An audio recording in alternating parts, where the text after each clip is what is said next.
Okay, testing. So the mic shows up. It's probably gonna crackle, is my guess. Where is it? There we go. There we go. There we go. Testing. There we go.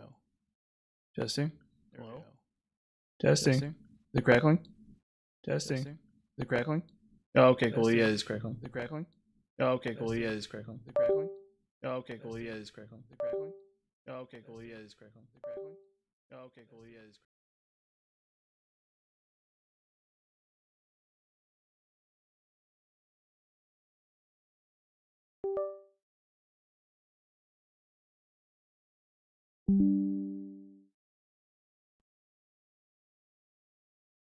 Okay, testing again. Okay, testing again. Okay, cool. Fixed audio. Okay, testing. Cool. Audio fixed. Stream active.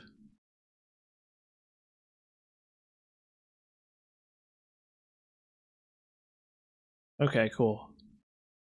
So, Dark Souls 2. More Dark Souls 2. More good old-fashioned Dark Souls 2. Everyone's favorite video game, Dark Souls 2. Where is it? There it is. On my Steam list. Looking for it.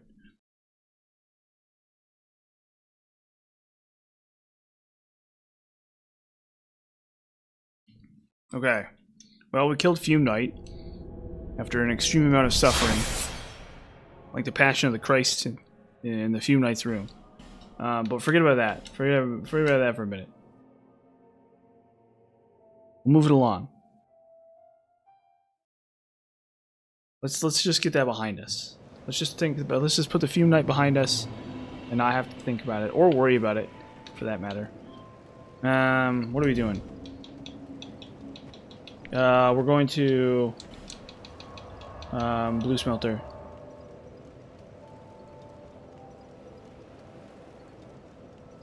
Yeah, I don't know what's up with those comments. That's probably really old. It's probably a really old comment. It's like really weird. It's like I think everyone agrees that ADP is really important.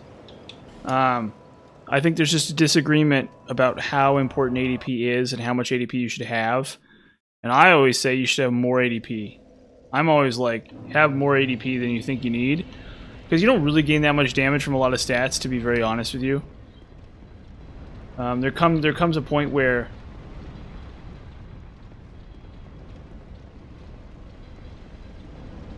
what you're gaining from stats borders are negligible, right? So I always say ADP is really great. But how you doing, Unbeatable Sheep? It's a nice day where I am. It's a real nice day outside. I got a good run in. Got a great run. Well, you don't need that much for item usage. I can't remember where the breakpoint is, but it's not that high. There's a breakpoint for item usage, and it's caps out at 20%, and it's not that high. If it were like 200% and it scaled infinitely with ADP, ADP would be just like completely broken. But as it is, I don't really see where my stats are supposed to go other than ADP. To be honest with you, I don't really see like an explanation for where my stats should go instead of ADP. You know what I mean? Like I'm looking at my ADP and it's like,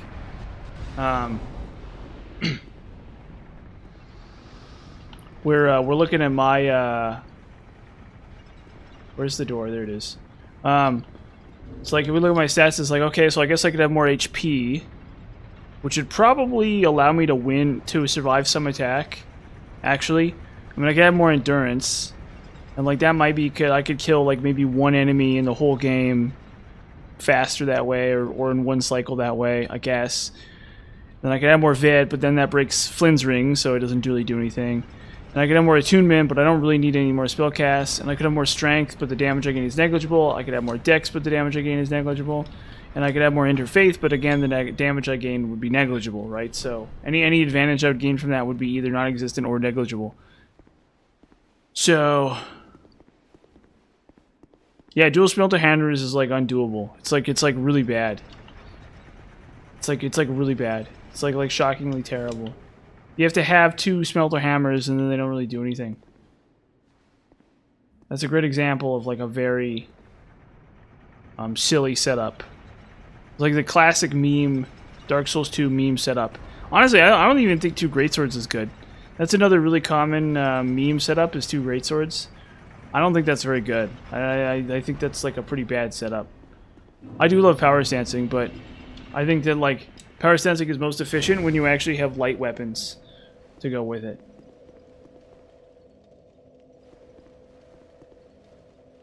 Yeah. Yeah, you gotta use the stupid heavy ring. And you most certainly can't ban. The other problem with that is no Flynn's ring. It's like where Flynn's ring is not applicable, you're already in trouble. Like it doesn't matter what, like the weapon will never, you'll never gain more damage than you lose from not having Flynn's ring on, basically. Like there's a reason why mundane doesn't work.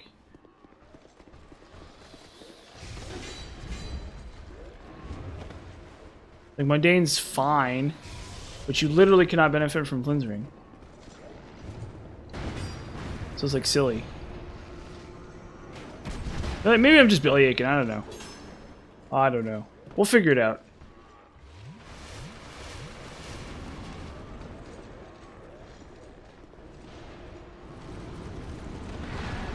Dark Souls is a process. It's not a goal or whatever. It's a process. It's a learning experience.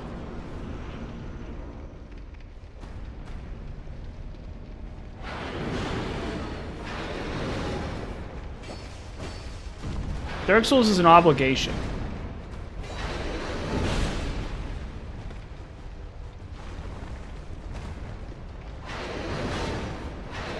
I mean, naked's a form of fashion, I guess, right? I mean, if you really think about it. Wearing your weird underpants that's just like dirty brown cloth. You know, that kind of makes sense. If you really think about it, that's a form of fashion, you know? It's weird beach day, you know, like peasant medieval beach day type fashion, you know. That counts.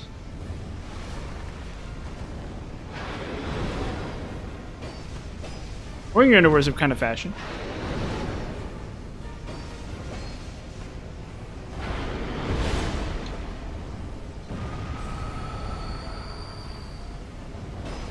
Oh, blue smelter. I've gotten used to the controller, the new controller more. I was playing Sekiro with it. And I almost killed Genichiro.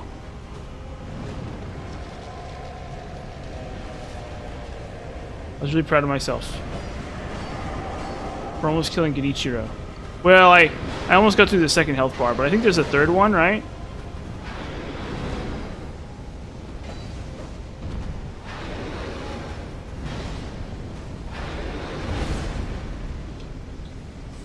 I believe there's a third health bar on him, so... Yeah, so I almost got through second health bar on him.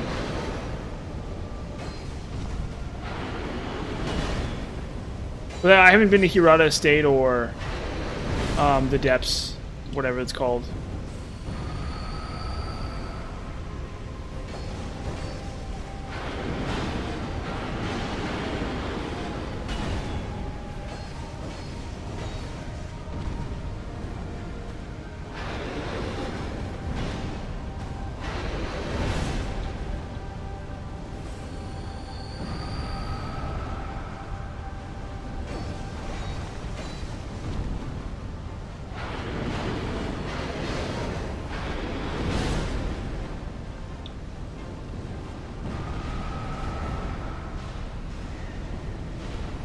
Actually, it's pretty hard.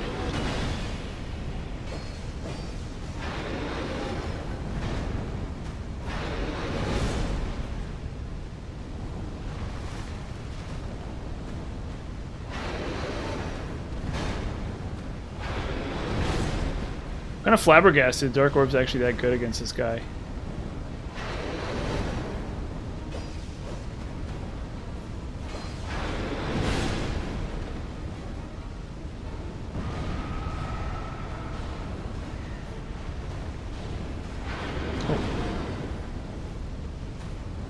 Stamina management.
Oh, sweet, I didn't even know Elden Ring. Yeah, we'll try. I'll think about consumables only. Yeah, of course I did. But I'll think about consumables only at some point. Yeah, it is really weird, especially considering Blazing Bull only has 1. Blazing Bull literally only has 1 health bar, so it's like really weird. It's like really weird. I kind of got the expectation, like Blazing Bull was so insane to me, right? Because I was like killing the boss, right? So I'm like fighting the boss, and I'm like, oh, this guy has 2 health bars, because all bosses in this game have 2 health bars, right? And then I kill him, and then he only has 1 health bar, and I'm like, why? Why does every other boss have 2 health bars, but he only has 1? I thought that was the gimmick. I thought that's the gimmick of the game, is that all the bosses have 2 health bars. So why does Blazing Bull only have 1? That doesn't make any sense. And then you get to Genichiro, and he has 3. Okay, why not, right? Well, why not? Why not just give, you know, I thought that was the gimmick of the game, is that all the bosses have 2 health bars. Why does some bosses have 1 and some bosses have 3? Just do it, just be consistent. What are they thinking? I don't get it. I don't understand. I literally don't understand. It's like the weirdest thing. It's like, why? It's like you had a really simple gimmick. The really simple gimmick is that every boss has 2 health bars, right? I thought that was the gimmick. Just stick to that gimmick. You could totally play within the lines of that gimmick, and it just makes sense. It still would make sense. And so I'm not really very excited about the new Genichiro, because I would prefer is if you kill the Genichiro, then you get the second Genichiro, and he has 2 health bars, right? And then it's like a different boss or something. I don't know. You know, like I don't get it. Yeah, it's gonna see 1, 2, 3. Yeah, why not? Just throw in random numbers of health bars. 4? Why not? I don't know. I don't know. We have the boss with 0 health bars next. I don't know. It just makes no sense. It kind of bothers me, actually. It actually like really weirdly bothers me, because they just didn't think that mattered. They didn't think that having like, you know, a consistent number of health bars per boss was like something that mattered to them, which I get it, I guess. I don't know. Maybe it's like a gripe, but it's the kind of thing that I noticed, and immediately I'm like, very strange. Did Genichiro steal 1 health bar from the Blazing Bull? Is that what happened? Genichiro's like, hey, Blazing Bull, can I please borrow an extra health bar, sir? And and Blazing Bull's like, yes, sir, absolutely. And so that's why. Is that why? I don't know. There's no lore explanation for it. If that's what's going on, they don't explain it in the lore as far as I can tell. So, you know, maybe I haven't read all the item descriptions yet.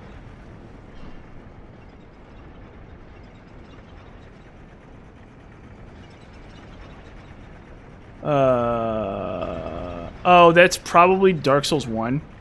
The problem with Dark Souls 1 is the damage falls off. So unlike sorceries, the damage does fall off.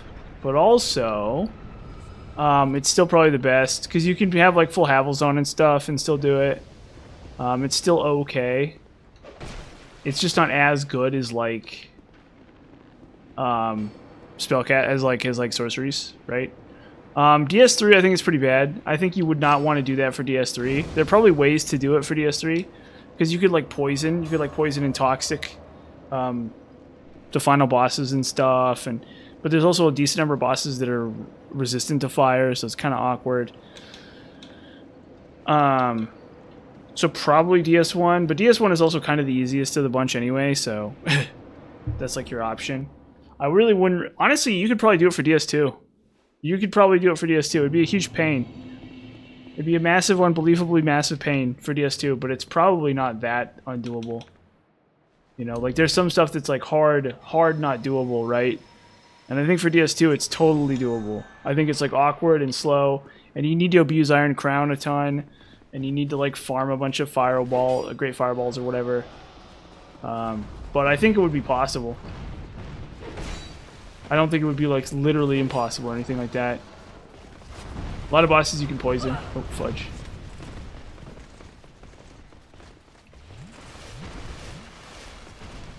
Yeah, Iron Crown. Just like, you know, I don't know. Poison every boss you can. It's good against like I use it. Like I said, I've used it every single route for some of these bosses. You know what I mean?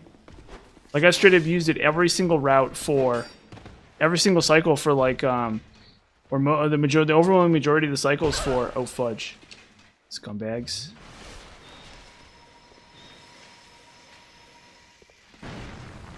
I've used it most of the cycles for like a bunch of bosses, you know? So, I don't think it's bad by any means.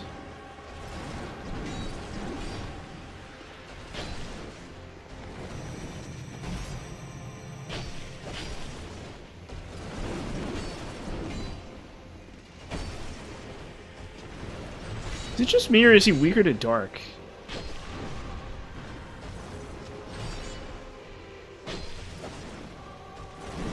Oh, I don't have the old Leo ring equipped. Key component of the problem here.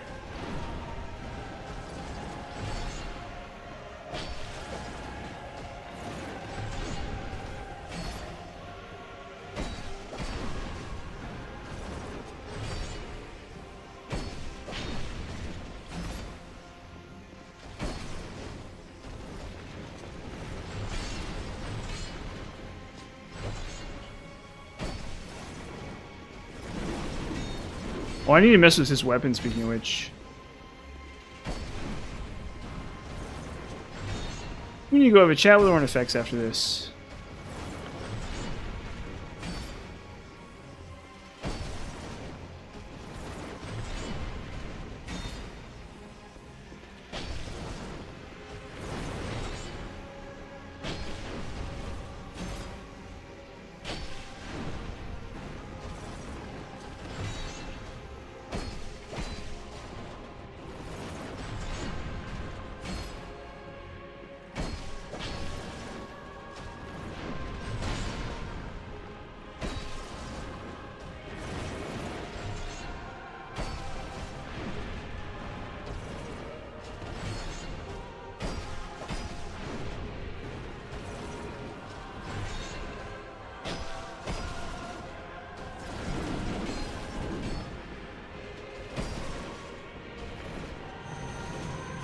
Oh, come on. Fudge me. It's like death, too.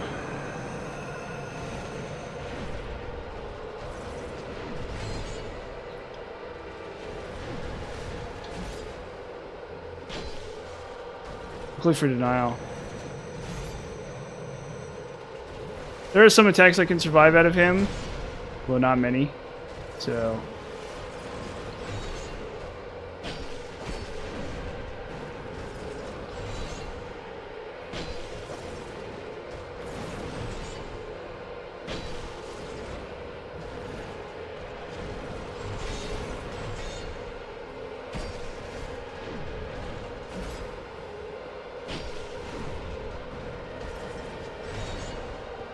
yeah, I think going more faith is a really good choice here.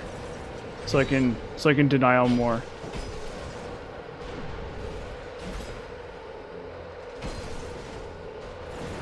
Oh boy.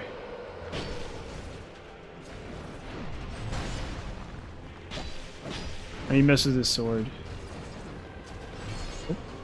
See, I think extra iframes really helped me there.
Boom, okay.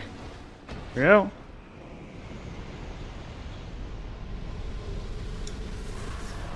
Yeah, I don't know. Those other crowns are really bad. In fact, I'd say all three of the other ones are really bad. Iron Crown is the only, like, legit one. I'm pretty sure Iron Crown is, like, the only actually legit one. I think all the rest of them are just, like, bad. They just, like, don't do anywhere near enough to actually get you value. It just makes like you could have like one copy of Dark Order tuned and it's fine. You could have one copy of Soul Spirit tuned and it's like really bonkers just because of bonus whatever it's called. Just because of bonus Iron Crown and stuff like that. Crystal Soul Spear gets a lot better because of Iron Crown. Anything that consumes like a huge number of slots and gets a low number of casts basically just gets so much stronger because of Iron Crown. It's like actually kind of silly. Hey, you know what? Actually, is that all the DLC? Uh-oh. We only have Iron Crown left. Or we only have Ivory Crown left. Where is it? Runefork Road. Yeah, so I still need to try Mundane out. Oh no, we need to go talk to Ornifex. What am I doing? We need to go talk to Ornifex. Have I rescued her? No, I didn't rescue her. I think I need to rescue her still. Because I need both the Blue Smelter Sword and I need a Lawn Sword. What was the other weapon you were telling me? Oh, Sacred Chime Hammer too. Do I have that Velstead Soul? Yeah, okay. So we're going to try Sacred Chime Hammer. And then I don't have King's Sword. That's what I need to get. And then I need to figure out where to get a bunch of stupid Petrified Dragon Bones too.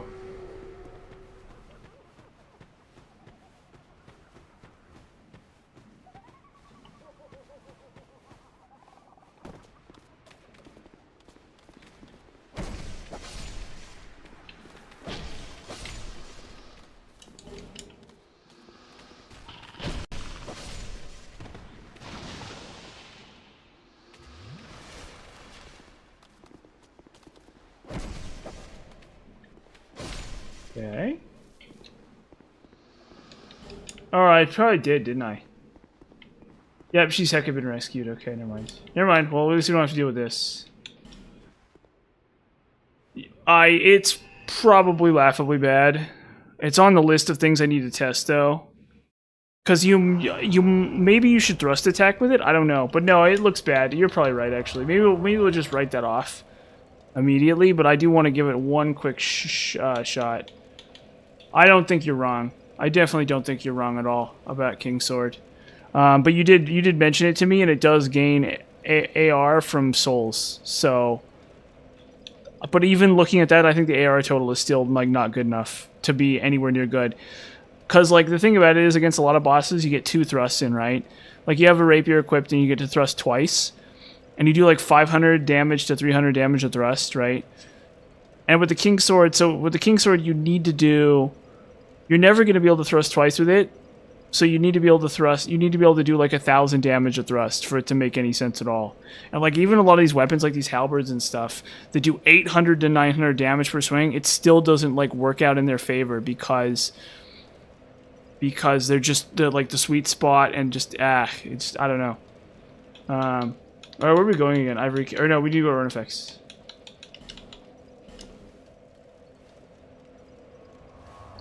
But let's see what this Smelter Sword can do.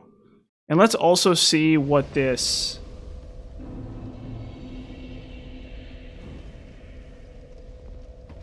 Velsted's Hammer can do, right? Sacred Chime Hammer.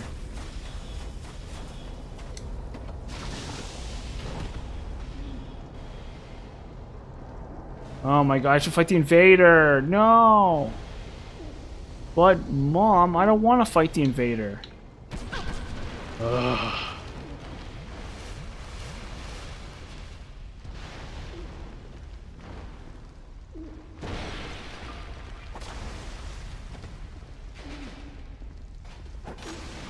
Son, you kill that Invader right now.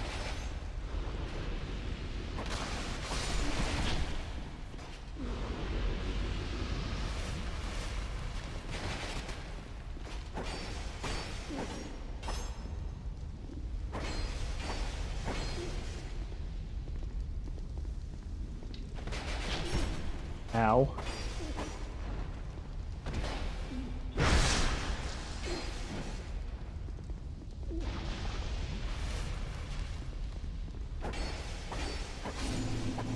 It's like even one-handed, this thing just is so good. This thing is just so bonkers good. Okay.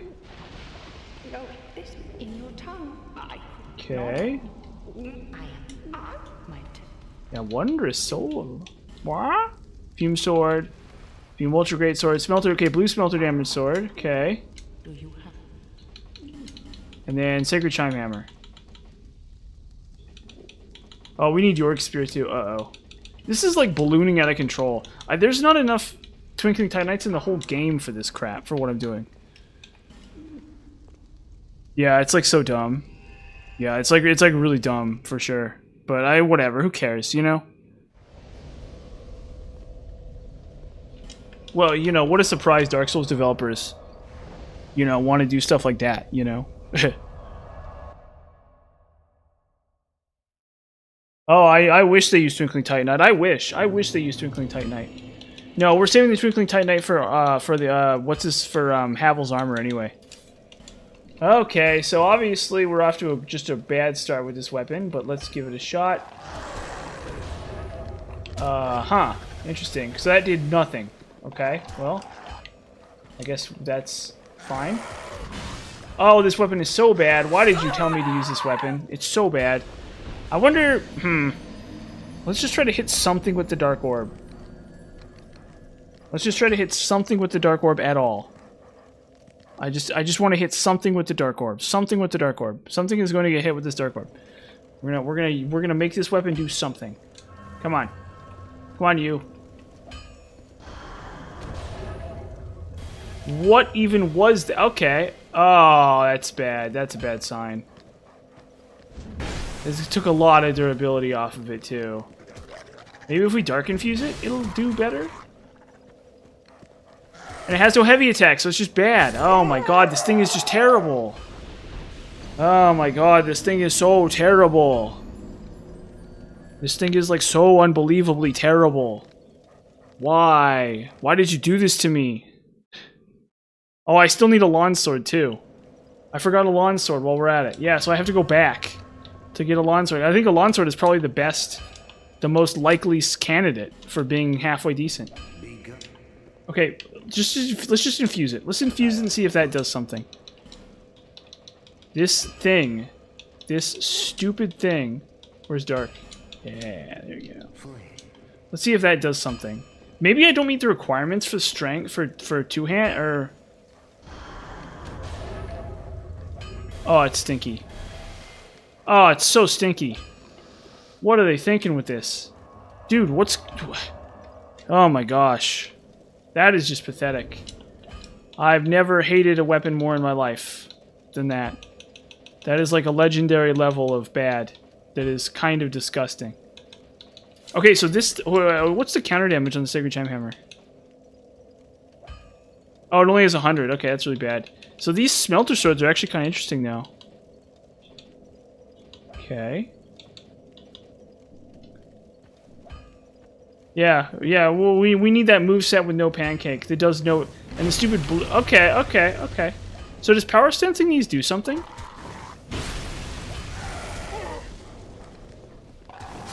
Well, I mean, it's slow, but, you know, that's not really the fault of the weapon. That's my fault. Let's see if infusing it gives me like a big chunk of damage on these. Actually, let's do a little preliminary test here. I still have to go back to the... I still probably want to save my Dragon Bones here for a lawn sword. Because I literally think that a lawn sword is probably the best of the bunch. Fuse. Where is it? Where is it? Where are they? Where are they? Can I not? No! No, they're not even gonna let you infuse them? No! Miyazaki, what are you thinking, bro?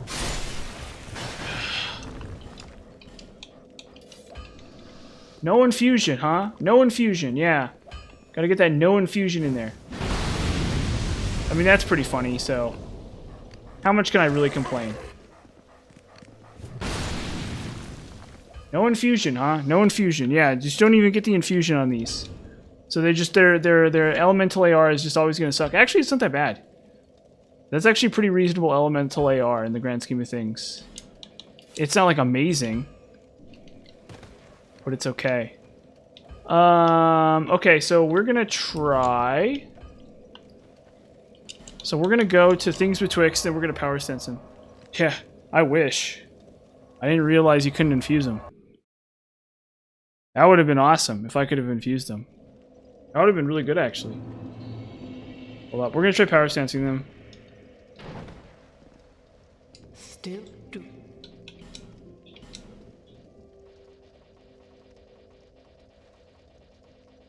Or wait.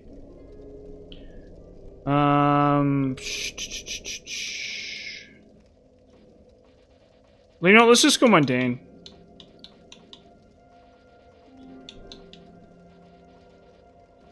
Let's just go mundane. Forget it. Forget the rules. Forget logic, the rules, technology, reason, anything like that. Let's just forget it all. And let's just go back to square one. This is how the sausage is really made, guys. Oh, wait.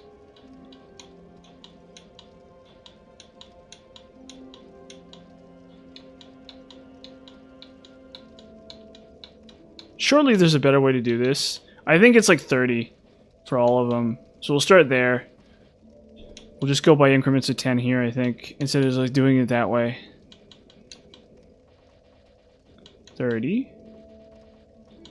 30. 30. 30. 30.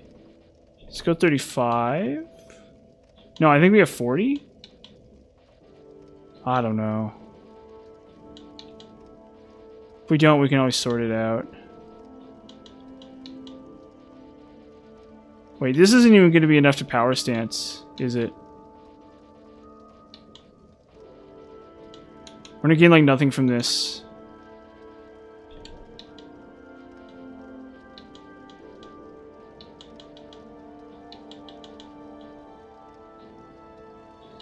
Ah, you know. Someday I'll be higher level.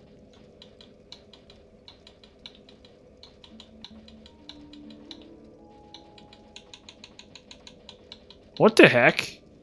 Yo, this character is actually kind of cranked. What the heck? So where do I put these? Okay. Yeah, we lose a bunch of... We lose like a lot of stats for this. We lose like a lot of stats. We hit like no soft caps here for this. We hit like no soft caps here. And our agility is in the toilet as well. So, whatever. Okay, you know what? Let's just run it. I'm glad I'm not stuck like this. Let's put it that way. Well, I can hold the smelter sword. Can I power stance? No, there's no way I can power stance. I need 60 for that. Hold up. Okay. So we're going to go. We're going to talk to what's his McDuff again. And this time we're going to upgrade the Havel's armor. We're going to see if I can equip Havel's armor. And we're going to see what it does for me. We're going to see what it does for me. Okay, reinforced weapon / armor. Over to weapon. Over to armor. Where's Havel's? Havel's. Havel's. Havel's. I'm looking for Havel's armor. Where is it? There it is. Okay. Boom. Boom. Boom. Boom. Boom. Boom. Boom. Boom. Boom. Boom. Boom. Boom. Boom. Boom. Okay. Okay, I don't have enough. Okay. Yeah, the Smelter Humans aren't gonna. Smelter Hammonds aren't gonna do anything. That's like a meme weapon, I think. Oh, we need a mundane infuse too. Let's scratch this off the list right now. Let's make sure this. Let's just take this out of the equation right this second, so I don't have to try it again. Okay, well that's no good. That's already a bad start. Where is it?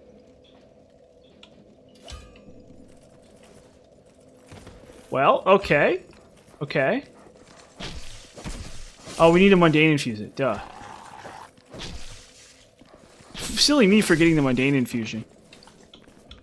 You know, how could I be so foolish to forget the mundane infusion? Infuse. You know, lightning. We're gonna go mundane. Boom. Flame. Look at that. I ought to fetch a new one. Okay, yeah, I get it. Fetch a new ember, whatever. Okay, hold up. And then we need to try the shield too. Where's the shield? Do I have it? Yes. Yes. Yes. Oh no, that's bad. Okay, so wait. No, we go royal soldiers, right? Or third dragon? Ah, third dragon doesn't even work. Okay, royal soldiers works. Let's try this. We're gonna give this a shot. Yeah, those smelter hammers aren't gonna do anything, brother. I'm sorry. Ah, it's really disappointing. It's like really disappointing. Ah, it's like really disappointing. Maybe the armor is really good though. Hold up. Let's go and let's put some fire on this bad boy. Let's get some spiciness on this. Oh yeah, there you go. Oof. These dogs. Oh, it's so disappointing. Well, I took no damage from that. Honestly, this is low-key kind of based. This is like actually kind of based. I hate to say it. This is feeling kind of based. Yeah, well that's true too. But we're gonna mess around with this. We're gonna take a look here. We're gonna go through Frozen Alayam Lois like this and see if it actually like does something for us. Problem is we're not gonna gain any extra souls from bosses because of the armor, right? But by the same token, let's see how this does. I want to give this its fair shake. Because we still get max damage from Dark Orbs. So we can still just Dark Orb spam if we really want to. We can still cast, like, Denial, and we can still cast Denial, and we can still cast... Okay, buddy. Go ahead, hit me.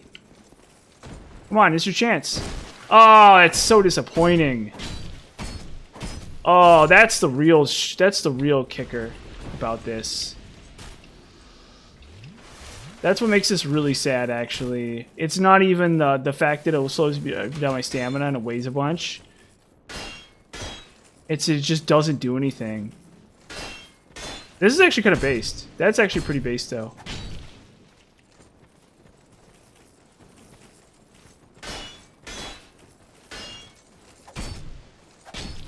Except I get that stupid behind the shield thrust. Because you're not allowed to, like, de-block. You can't just like instant deblock. Yeah, so it's just like bad. Well, you know, you gotta go through the trouble. You gotta test it out. But we knocked out both Mundane and Havels in one go.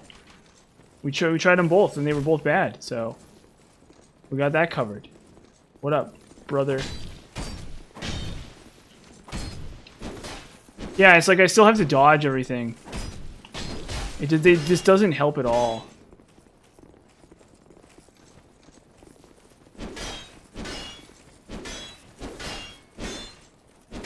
There goes my stamina, too.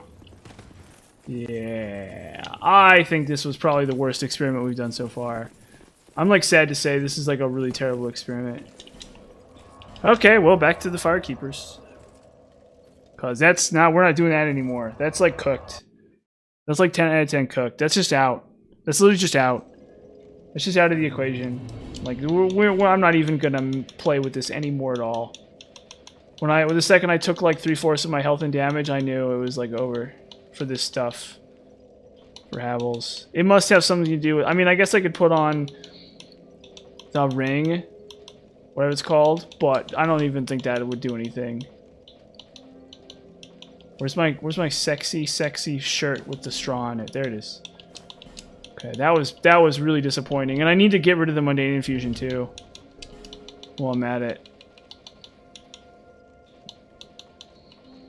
Where am I? What is it?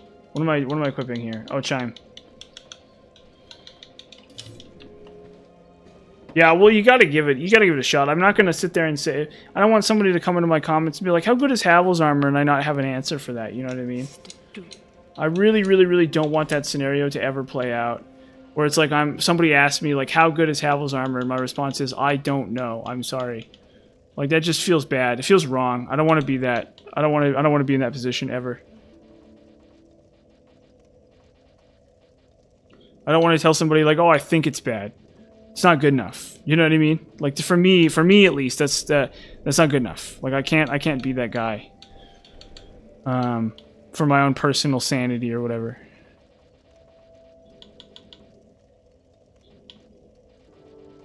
Well, 30.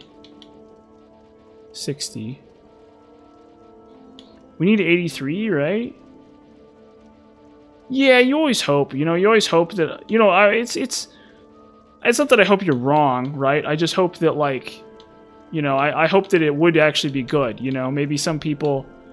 Maybe we just don't know all the answers or whatever. You know what I mean? Like, maybe it's bad in some ways, but good in others or something. I don't know. You know, there's always hope. But it just, you know... Plus, I gotta check, you know, you can say it's wrong, and I gotta check your work, you know, just for everybody's sake. That's fine. But yeah, I wish you were wrong. You know what I mean? I wish that, like, it was a great option, and that I could say, oh yeah, it's a great option, try it out. But I can't, so... Oh wait, hold up. We gotta go, we're gonna do this. For just a second here. So I can power stance two of these. There we go. Now. Okay. Oh, we need the other hand. Where is it?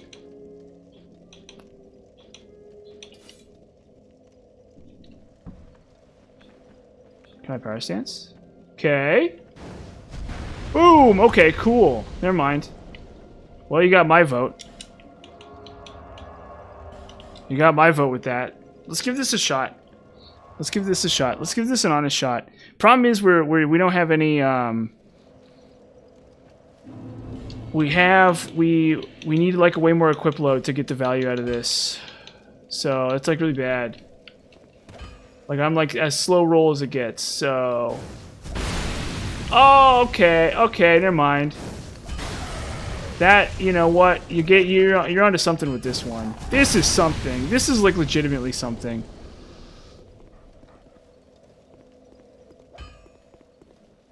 Yeah, it's like you're yes, the DS1 armor is actually really good, which I think makes sense. Yeah, these are cool actually. I agree.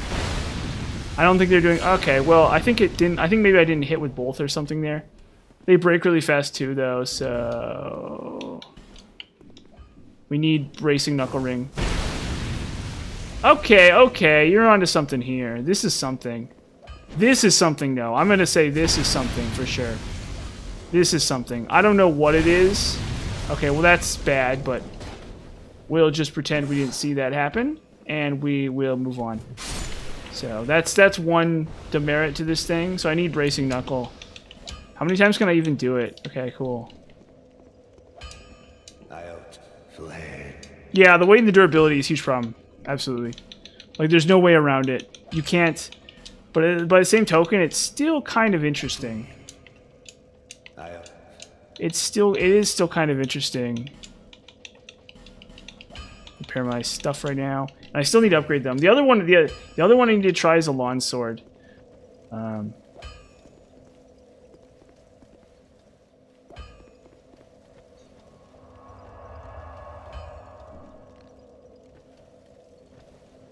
You can even do clutch rings, I guess. Yeah, so you're kind of locking yourself out of either Flynn's ring or Ring of Blades, right? So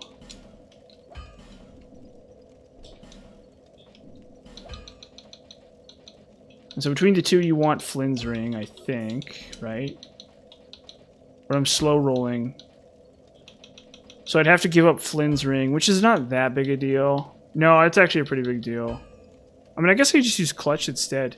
Yeah, a lawn sword being good would be a huge W. Because the self-buff stacks with, like, every other buff. Apparently.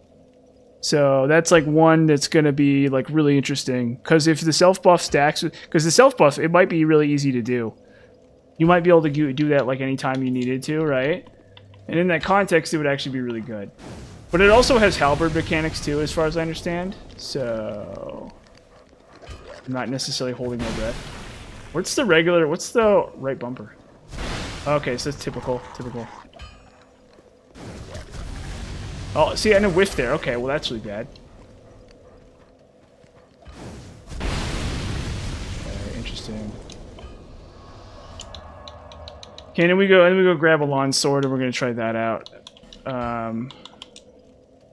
Yeah, Longsword being a good would be a massive W. I agree. Absolutely. That would be really cool to be like, yeah, Longsword's actually pretty decent. I kind of doubt it, to be very honest with you, but, you know, let's give it a shot. Let's give it a try. Let's leave no stone unturned. Because, I mean, Chaos Blade's okay. It's not amazing. It's not good, right? But it's okay. Chaos Blade's fine, right? So, let's give this a shot. Now, where is Staff? Where's Sunset Staff? There it is.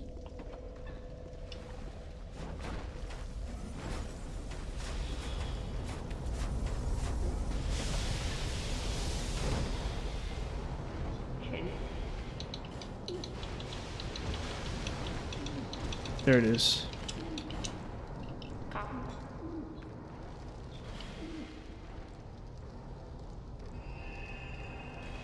No, basically. Honestly, I think, well, like Arc Sword, I mean, the Arc Sword could be used on Ivory King. But that's like for the same reason the Zweihander's good. Like, the Zweihander's okay, right?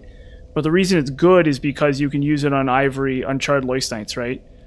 So technically you could use Arc Sword on Uncharted Loist Knights too, and that would be fine. And then also I think the short sword that also comes from that soul is fine. It's not good. It's not amazing. It's fine, right? Oh yeah, we're gonna test a lawn sword. Let's see what the weight on it is. But I'm not optimistic. I'm a little not optimistic about this, but it's okay. Where is it? Where is it? Here it is. The stat requirements are kind of wonky. So, okay. There we go. That's what we're looking for. Right there. Okay, well, that's not good. Oh, what a stinker. Okay, it has a weird moveset.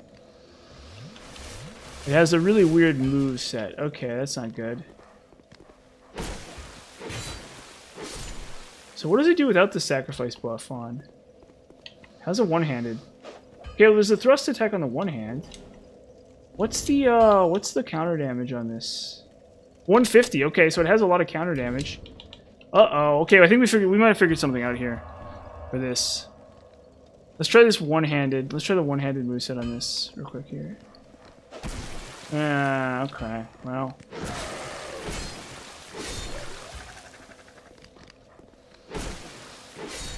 I'm doing like 350. I know. I think we need to upgrade this one, unfortunately, for us to know. We're gonna have to try it on a boss, I think. Did it do less? Am I drunk? Oh, we could try fusing it, I guess. Did it do less? Am I crazy? Or did it do less when I buffed it? Well, let's test this theory. That it can. So this should deal massive damage. It should deal like insane damage. See, it didn't really look like it did that much.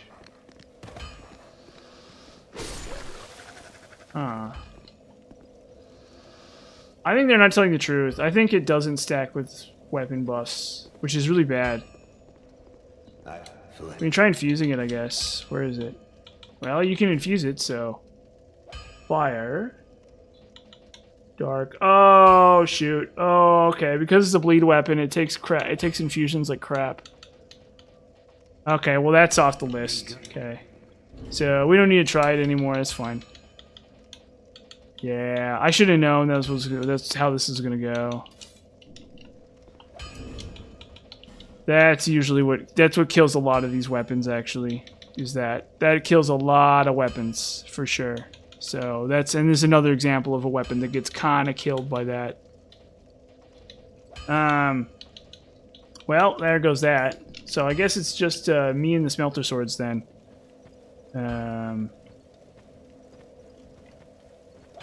Okay, so I'm not really all that optimistic with those either.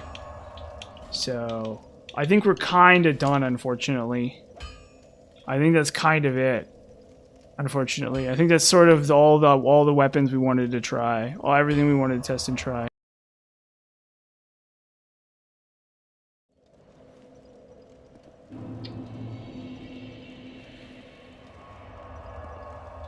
Yeah, I'm sure that's a great idea. That's a great idea. Yeah. Let's just use Old Knight Hammer. I mean, we can look at it. Do I have a copy of it? Do I have a freaking copy of it? Yes, I do. 250. Let's do an AR comparison here, right? So I mean, this is doing like 500, 600-ish AR, right? Versus the Old Knight Hammer that's doing 350. Yeah, so I guess we could try raw infusing it. Let's go look at let's take a raw infusion to this. Let's see what a raw infusion does here. Then I could save all those stats and put them all into HP and get like 50 extra HP. Or I could put all those stats into stamina and have like 1,000,000 stamina. And that would probably be worth it. I'm kidding. That would probably not be worth it, actually. Well, actually,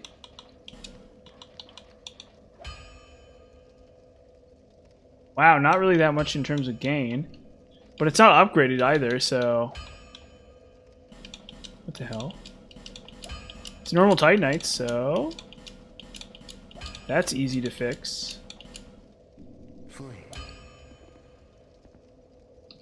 Hey, that's actually not bad. You're onto something there.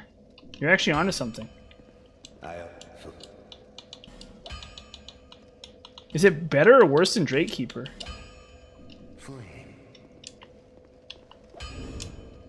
You're kind of onto something here, actually. Yeah, it's not bad.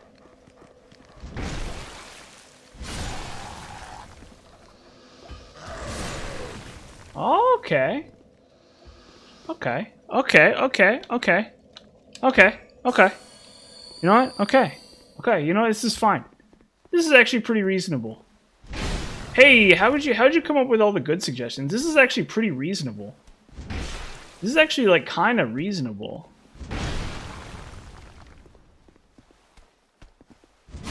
Yeah, but you just you know, bracing knuckle ring +2, you know, whatever, right? It's like, who cares?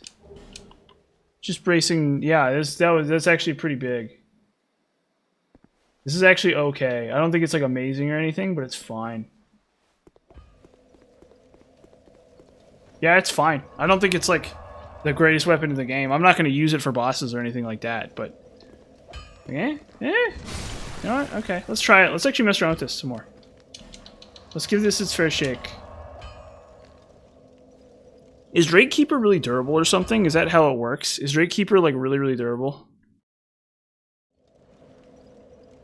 Let me take a look at that real fast. Drakekeeper mace.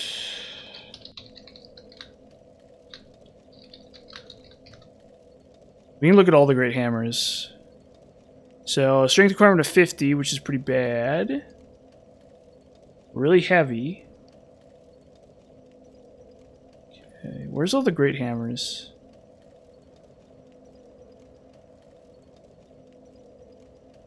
Let me look at all the great hammers real fast. Large club, 26, 28.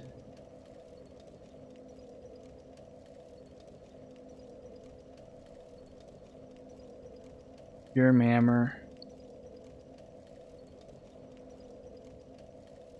Urim great hammer, Iron King hammer, malformed shell, malformed skull, dragon tooth, giant warrior's club, archering mace, old knight hammer, Drakekeeper hammer, Drakekeeper war pick, pickaxe, sanctum mace, smelter hammer. I still don't think it's probably still worse than Great Club, unfortunately. Even with everything this thing has going for it, I still think it's worse than Great Club, probably. Well, I mean, the sheer AR is, but you can't elementally infuse it. So, like with Great Hammer and Great Club, we'll actually do this. Hold up, hold up. We're gonna go.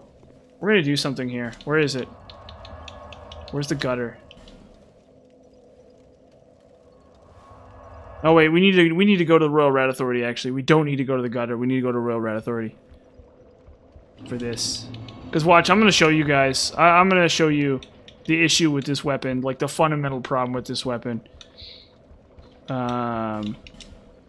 Like the serious fundamental crippling problem with this weapon. It's okay. It's fine. Don't get me wrong. Don't get me wrong at all. This is a perfectly good weapon. Especially raw infused, low stats. Totally great. Totally awesome weapon.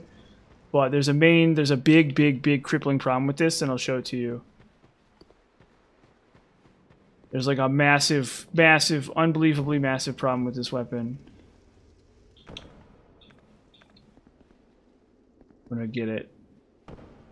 First off, this is really easy to... First off, the Great Club is really easy to get. That's the biggest problem. So if the Great Club were hard to obtain, this would be a lot less... It also weighs 18, which isn't the end of the world. But also not amazing either.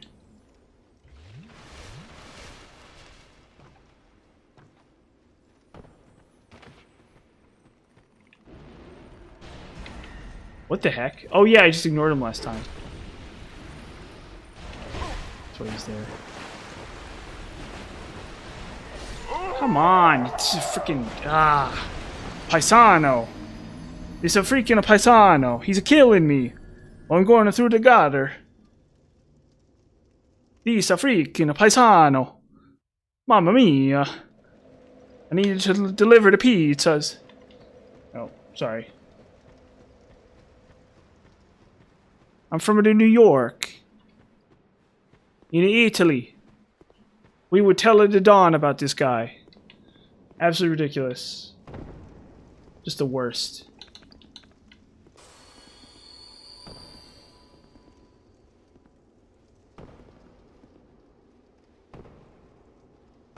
Mamma mia.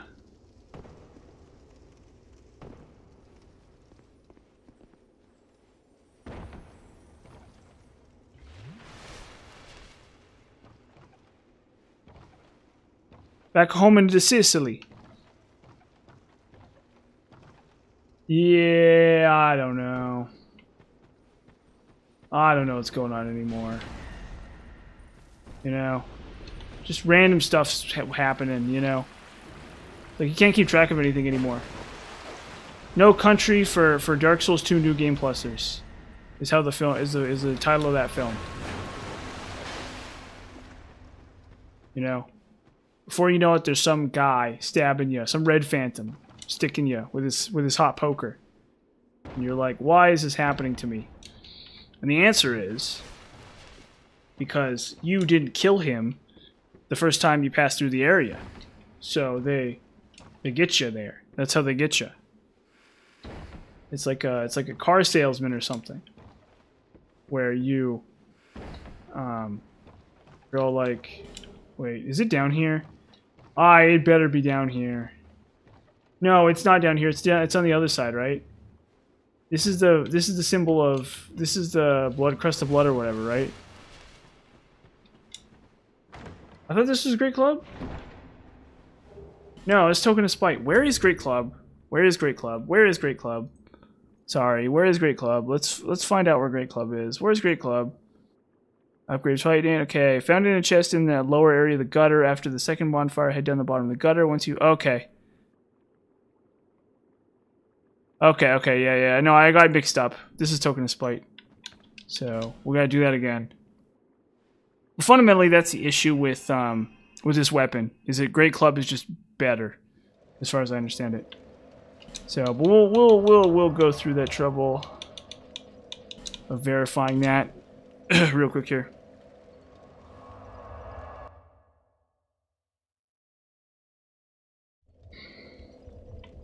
Then we'll blaze through Frozen Alayam Lois. Uh-oh.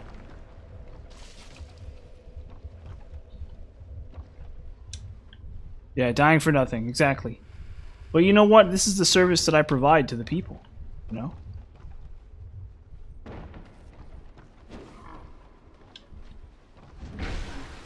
Oh, it's so bad. God, it's stinky bad. Oof. Man, that stinks. When your weapon is being outclassed by Dark Orb, that's a really major downside. That's a really major L to your weapon. I'm sorry. It's like, oh, okay, well, we're getting outclassed by Dark Orb here. No offense. I'm sorry. You have to forgive me. It's alright. Let's see here. Well, actually, that R2 is pretty bonkers. There you go. You know what? It does its thing. It's what we need. This is the hero we need, not the one we deserve. That's what's going on here. Harvey Dent. Can we trust the old Knight Mace? The answer is no. But, you know, hope springs eternal.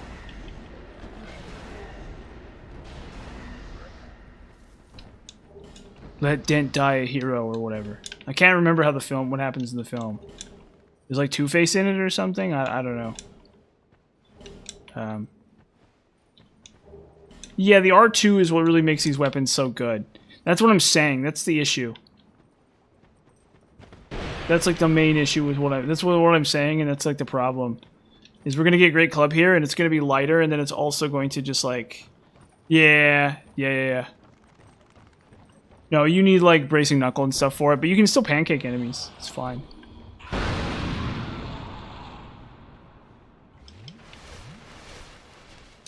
Love those guys. Yeah, everyone's favorite enemy, those guys. Everyone's favorite enemy, the exploding guys. They just explode. And everybody loves them. Yeah. Everyone's like, how do we get more of these guys? Can we have more exploding enemies? Okay. Wait, is this... Am I going the wrong way? Yeah, I am.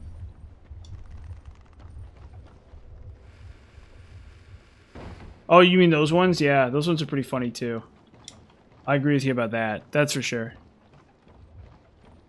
That is really funny. That is actually very funny. Okay, where is it from here? Where is it from here?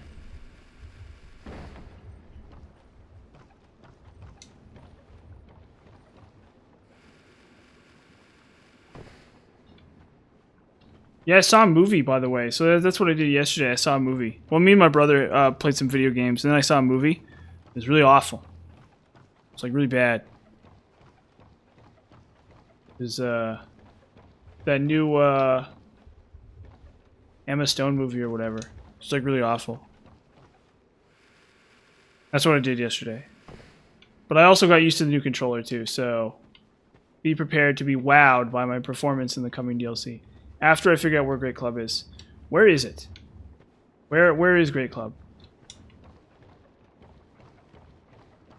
I'm looking very closely to where it's close. I guess I could get Large Club and that'd be fine. Low key. Maybe we'll just do that, honestly. Yeah, you know what? Forget this. This juice ain't worth the squeeze. Let's just go get Large Club. We're gonna go get a Large Club. And even Large Club's gonna be better. Watch. Watch. Where is it? Where's Large Club? Lost Bastille. Servants' Quarters. Yeah. So this one's easy to get. You can pick this up almost instantly. And if there's a pursuer down here, we'll try this weapon out on him. I mean, I've used these weapons extensively actually, and they're not bad or anything. It's right here, right? Or no, this is the priest chime. It's right here. It's over here. Boom. Okay, so we'll do a quick comparison. 575 plus 100 versus... Where is it? Oh, that's fully upgraded too, though, so... Now, the Large Club, by comparison, does 180. But we're already gaining 253 scaling. So it's already gaining, like, a ton of scaling now. But that's not the important part. The important part is when we really put this thing to the ringer. We juice it good and hard. Where, McDuff.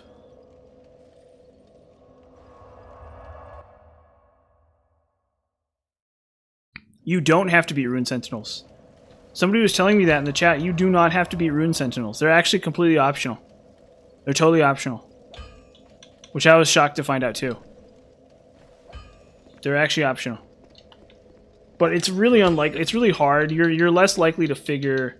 I think a player is less likely to figure out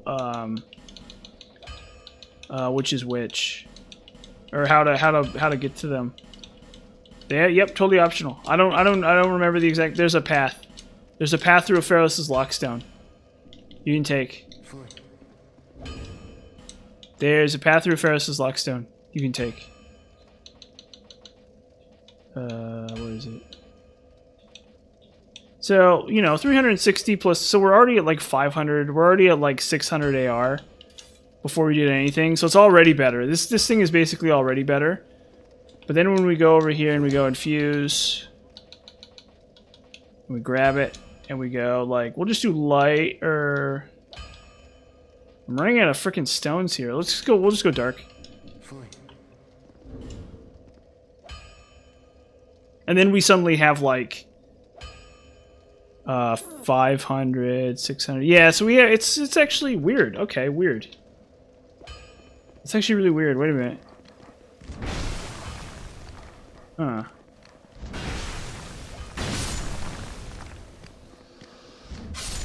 We're not gaining that much AR. We're straight up not gaining that much AR from this.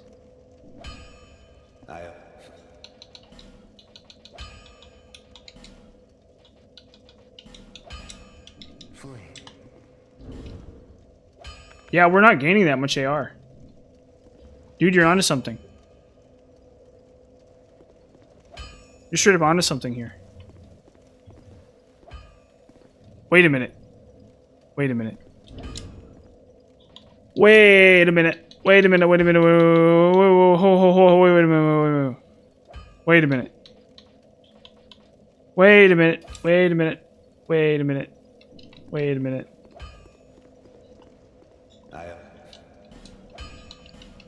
Hold up. Let's take a look at something here. Okay. Hailstone that.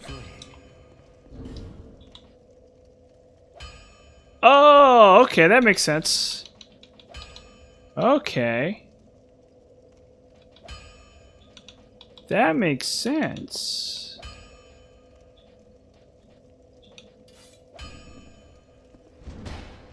Is this Twinkling Titanite? Oh, I spent it all already. Whatever. That's fine.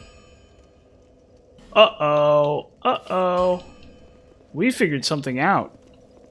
We figured something out all of a sudden. Uh-oh. I just realized something. Strength scaling. Uh-oh. You got the virus.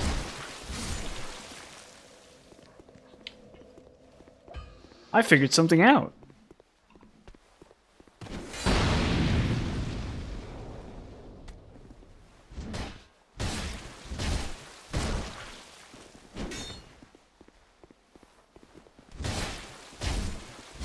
Oh no. Oh no, I'm doing some thinking here. Oh god. Oh, this is scary. Okay, never mind. We've kind of rewritten the book here. So wait, this is +8. Can we get this to +10? Uh-oh. Oh no. Well, you know what? You gotta do the thinking. You gotta do your thinking. This is the most important thing we've ever done. This is God's work. Right here. We're doing it. We're doing the testing. We're doing the science. This was a triumph. I'm making a note here. Huge success. It's hard to overstate my satisfaction. Aperture science. We do what we must because we can. Oh no, that's actually pretty decent. Uh-oh. Oh no, we figured some stuff out. Oh, we learned something. We did some learning. We put our thinking caps on and we got some value in the learning department. That's bad news for nobody. So, what about the Craftsman's Hammer? Hold up, let me take a look at this. So, based on that logic, what about the Mastodon Halberd? 280.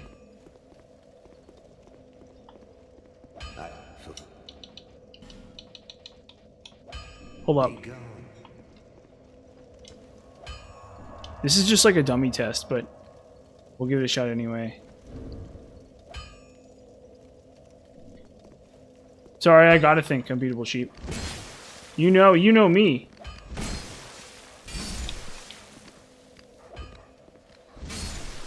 So that's about 600 AR there.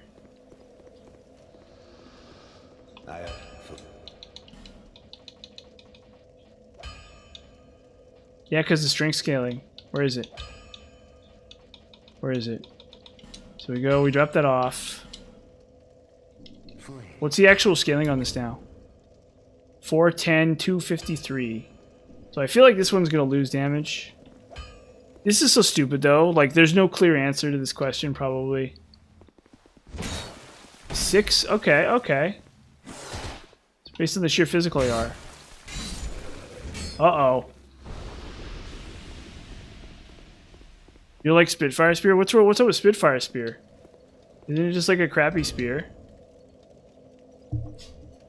Does it actually do anything at all?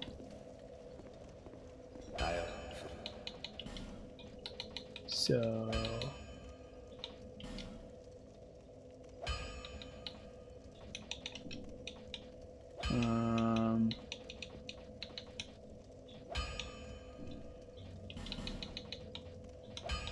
Please tell me Craftsman's... Okay, hold on. We need to look at hammers. Is it really? Hold on. Let me look it up.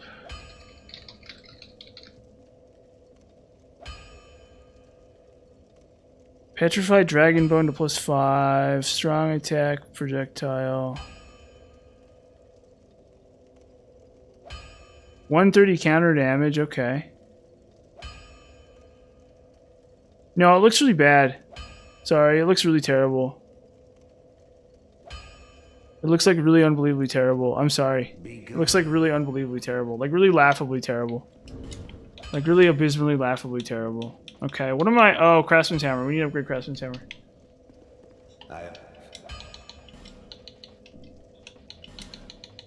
Where's Craftsman's Hammer?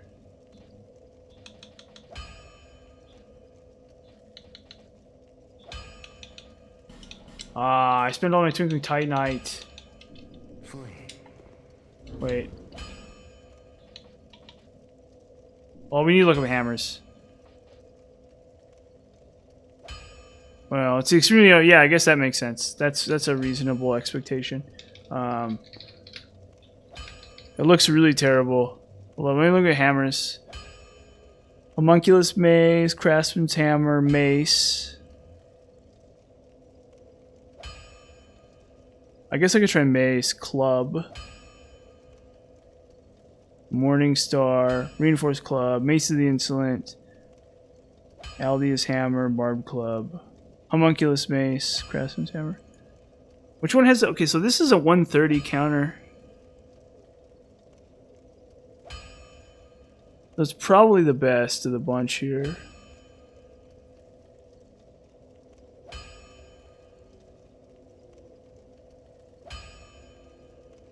Hold up, we'll try the club actually.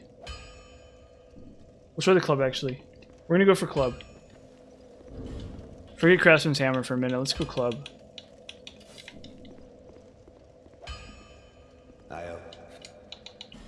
Or reinforce. Not even angry. I'm being so sincere right now. Even though you broke my heart and killed me.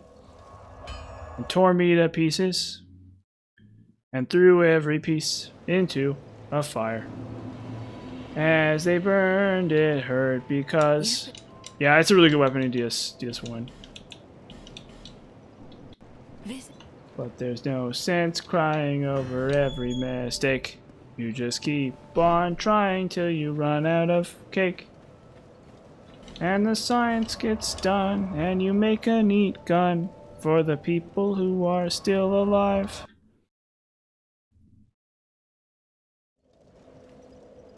And believe me, I am still alive. I fully. I'm doing science and I'm still alive. Okay. We need one more. We need one more chunk here. We'll try this. We'll mess around with this. I don't think we're. I think we might need a. Yeah. Reinforced club. Well, the scaling isn't as good, and so part of what is making this so important is we're getting a huge amount of value from the scaling here, because strength scaling is like really broken, right?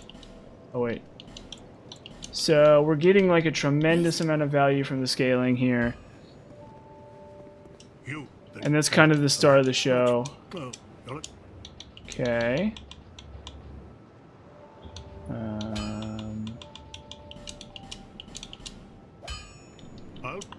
Okay, so 210, 262,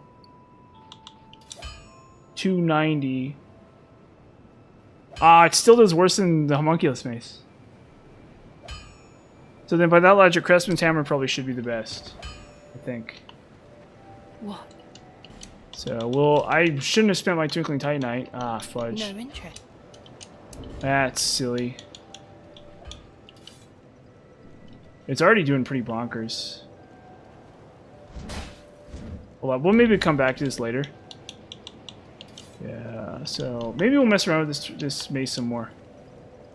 Okay, hold on, let's go to the DLC, as we have not done yet, because I'm testing stuff. I'm glad I did. Even if everyone's like, zzz, even if like people are just like, oh, it's so boring that he's testing stuff. He's just doing testing. He's not actually doing any gameplay, he's just testing. Even if people think that way, which I kind of suspect they do, it's all right because I learned a lot actually. So I think smelter swords are gonna get upgraded, and then we're gonna upgrade the Craftsman hammer with the last of our Twinkling Titanite or whatever Twinkling Titanite we get. Oh, thank you, good to hear. Yeah, very good to hear. I'm actually glad to hear. So probably, I think no infused strength weapons are actually pretty viable.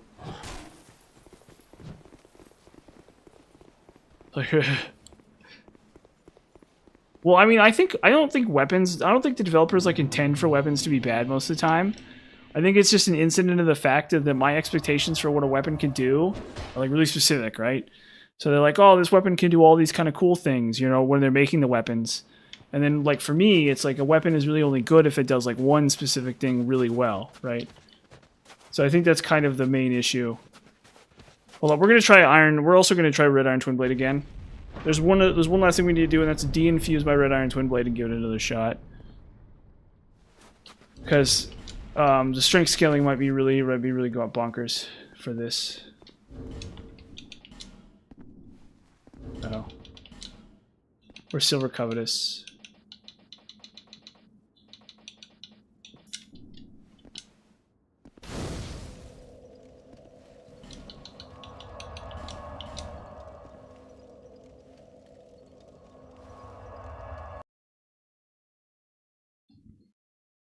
But I think these maces are pretty decent too. This is the last test for a while. Just because I need more time to think on it.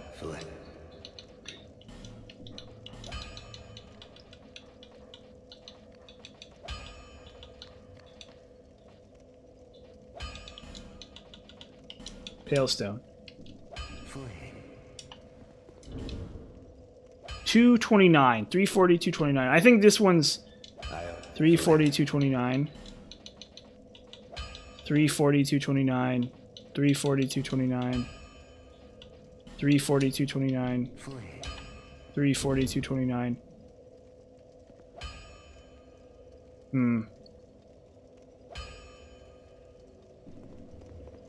Yeah, I do a bunch of them. I have a whole ton of them for these games.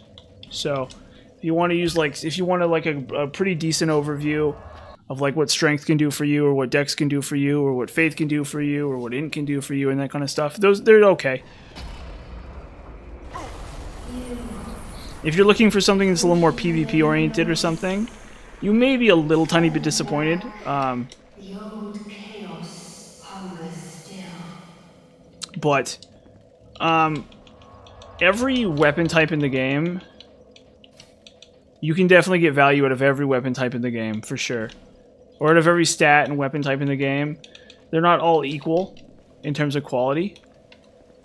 Yes, I have a lot of guides for a lot of... I have like 6 or 7 guides for DS1, about 10 guides for DS2, I think, and then another 10 for DS3, roughly.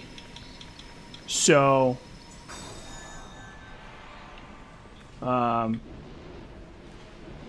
yeah, but I don't, you know, I only cover the main stats mostly, just because that's what the game kind of encourages you to do, you know. How much was that? Oh yeah. So if you want to be if you want to know everything you need to know about Oblivion at max difficulty, I have a huge guide for that series too. Highly recommend checking those videos out. A lot of things you can do in Oblivion, definitely. But I think what I needed to do before I made those videos was stream, or I needed to stream Oblivion. Yeah, I tried tier lists out, and I kind of don't feel like I did very good with the tier lists. I feel like the tier list didn't really add much to the process. But they're popular on YouTube, so I thought I'd do them. Yeah. Let's try this one more time. Let's go back to Macduff. Give it another shot.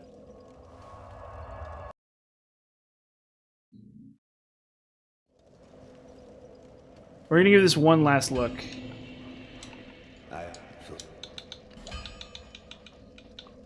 We're gonna do one more quick blast on this. Oh, I don't have no souls.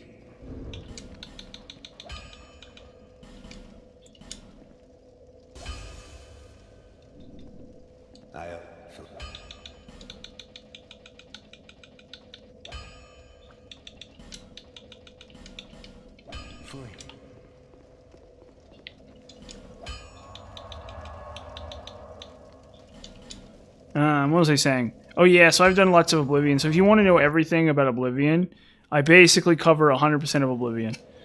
So I don't cover like every quest line or every like plot point or anything like that, but I cover absolutely every single...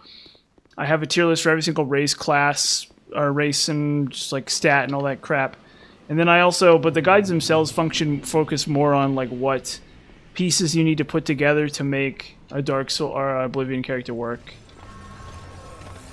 Probably Souls tier lists are not going to happen. Okay, this is... I think that's worse. That's worse than Dark Infusion. That's very much obviously worse than Dark Infusion, I think.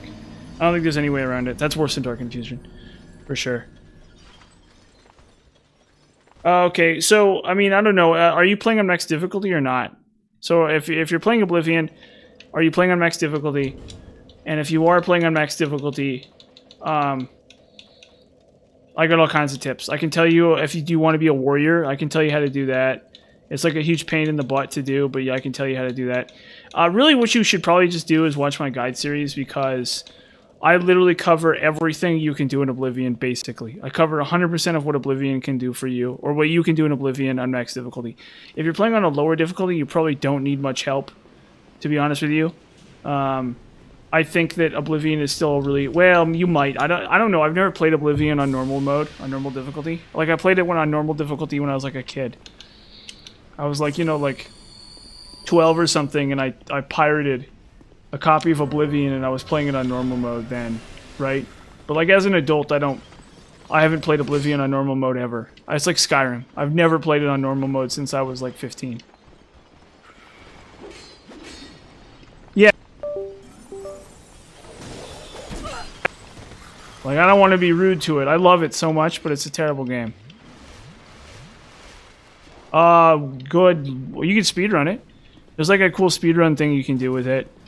That I'm gonna have. I have a video on that Scrolls guide. So if you go through the Oblivion playlist, you can look at a Scrolls guide. You can do alchemy and just wacky alchemy stuff. You can do. You could make, I don't know, you could do summons or something. It's kind of fun. You play Skyrim instead. That's another option. That's always a way to make Oblivion more interesting, is to just play Skyrim. I love Oblivion, but it is a terrible game. I love Oblivion, but it is a very terrible game. Like, no offense to Oblivion. No offense to Todd Howard and his cachet, his milieu, and all the people who worked on the game. Because it is a brilliant game, but it is also very terrible. Yeah, give them a shot. Give those a look. You'll probably gain a fresh appreciation for Oblivion afterwards, to be honest with you. Well,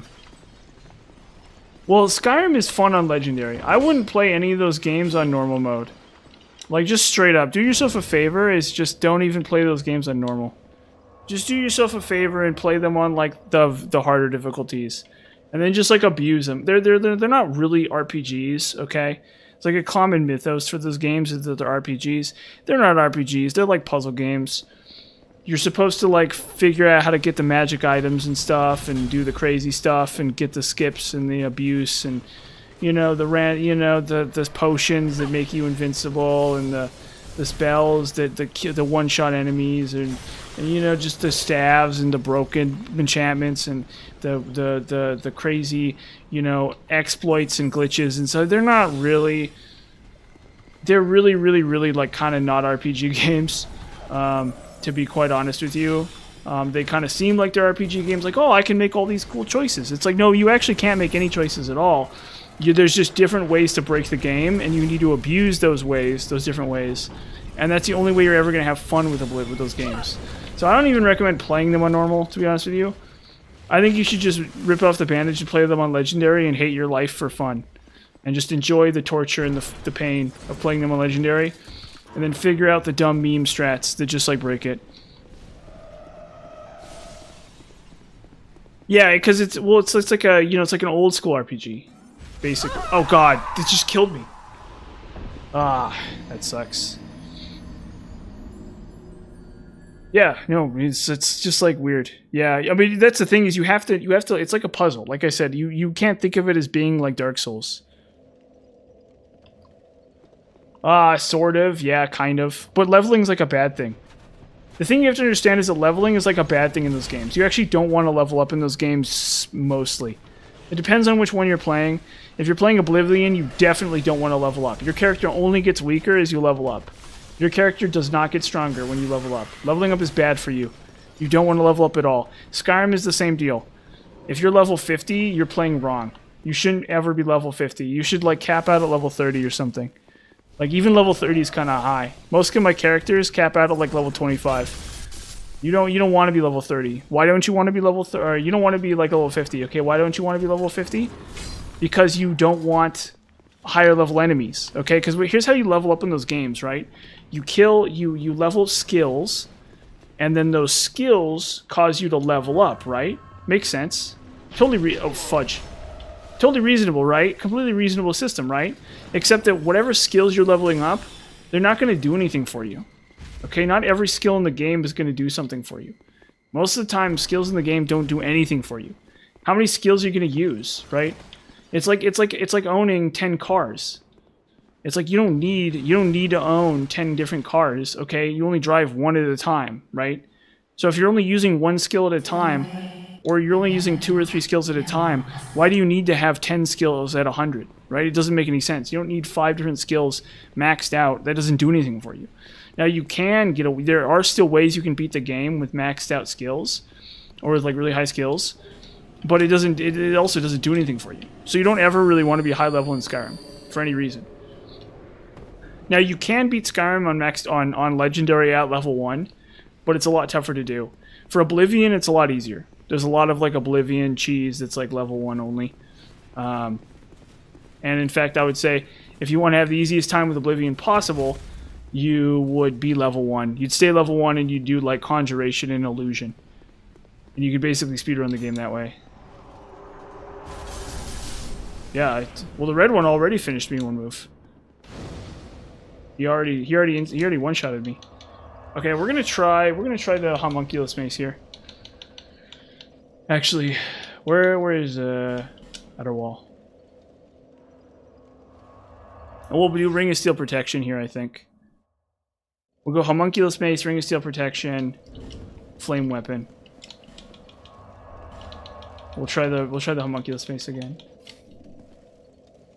Well, you know, yes, but also, you can't count him. You can't count him out. You know. Don't count him out before he's had his shot in the sun. You know. Yes, that's exactly what you're basically supposed to do. There's literally no reason to level up ever for any reason. Now you can level up if you want to, but your character has to be very specifically designed for it to work. Now, if you're playing on normal mode, it's a lot easier. You can get away with a lot more crap. But if you're playing on max difficulty, you have to do very specific things to be able to level up. That's why I keep saying these are like puzzle games. They're not really like RPGs. They're like, oh, how do I survive? How do I even kill enemies at all? Like, what combination of skills and tricks do I need to even do anything at all? Is how these games really function. But if you're playing on normal mode, that kind of doesn't matter. You just swing your mace at a skeleton, and it's like, okay. Oh, that's bad.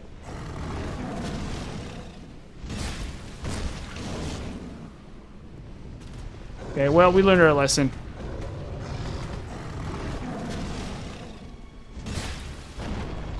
Yeah, this is bad. I would love to say that this were fine, but it's not. It's bad. Oh, whatever.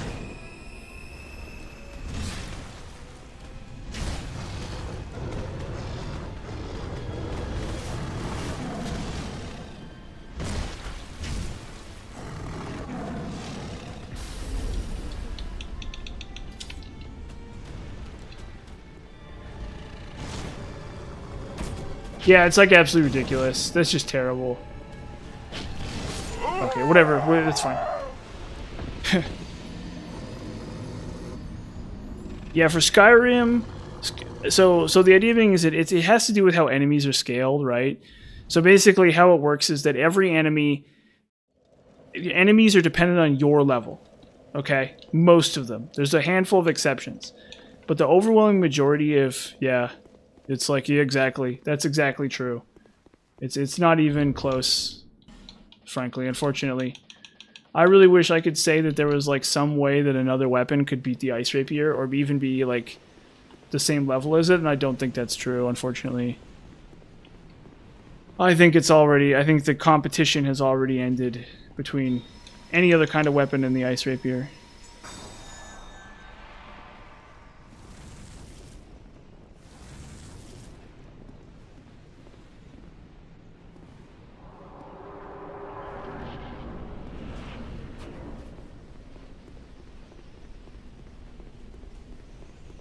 Very shame.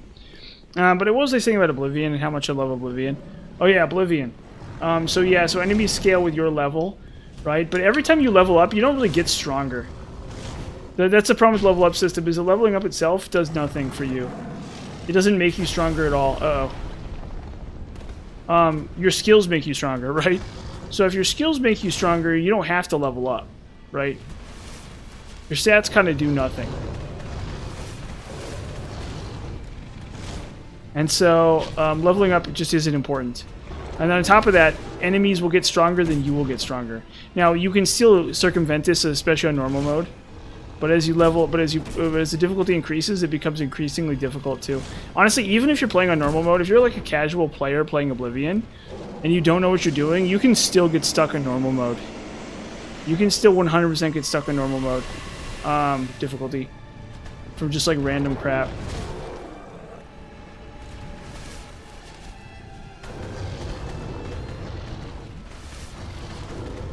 Okay, and the final boss is also really hard too, for some reason. So even if you're playing on normal mode, the final boss is still really hard, for some reason. And like, nobody knows why. Yeah, it's not that bad. Honestly, if it doesn't one-shot me, it's kind of whatever.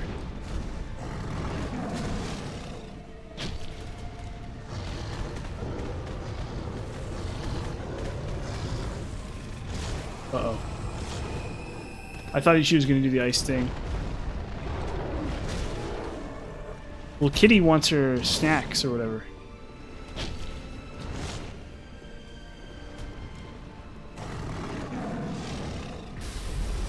Kitty wants her little kitty treats. We're gonna give her some cat. Oh wow, okay, interesting hitbox there. Interesting hitbox there, little kitty. Very interesting hitbox there, my dear friend the cat. My dear cat friend. Very, very peculiar hitbox there. Yeah, that was. I agree. That was actually really scuffed. Well, tigers themselves are kind of interesting. They're very big. They're like really massive and huge. They're like twice as big as it's like 10 golden retrievers or something stuck together in terms of like how huge they are. And then they're like Superman strong kind of stuff.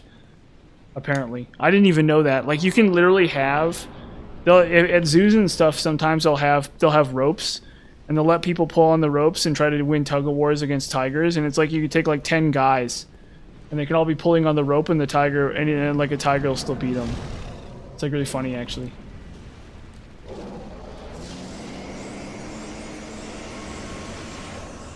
I think people do not realize how big a tiger is. But they are really cute too. That's the unfortunate thing, is they look like cat. I'm like, look, it is Kitty. It is my friend, the cat. Because they're very close. I guess they're probably really closely related to cats, actually. You see a tiger in the zoo and you're like, wow, it's a cat. It's Cat from Home. And you're like, wow, Cat from Home? Let me pet Cat from Home. But it's a tiger. That's how I feel. Every time I look at a tiger, I'm kind of afraid of them. But it's still the same kind of deal where I'm like, Cat from Home. I remember when I was a little kid and I was afraid of the cat. It was really funny. Those are good times.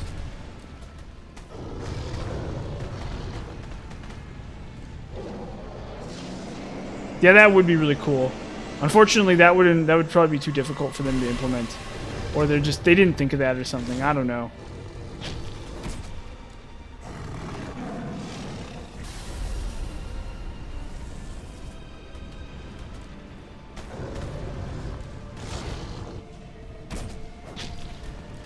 Like, every time I look at this boss, I think of like a cat, like the cat that I had when I was a kid and stuff. It's like really, because just like the fur and everything. It's like really familiar to me. This cat boss.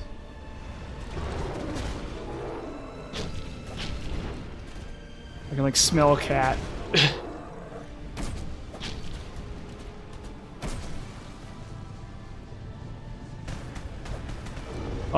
Yes. He's a good cat. He was a good cat, actually. I miss him.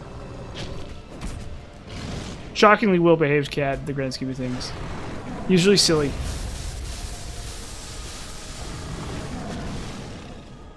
Him and me would hang out. Those are good times. Uh-oh. I forgot to equip the second weapon. Uh-oh.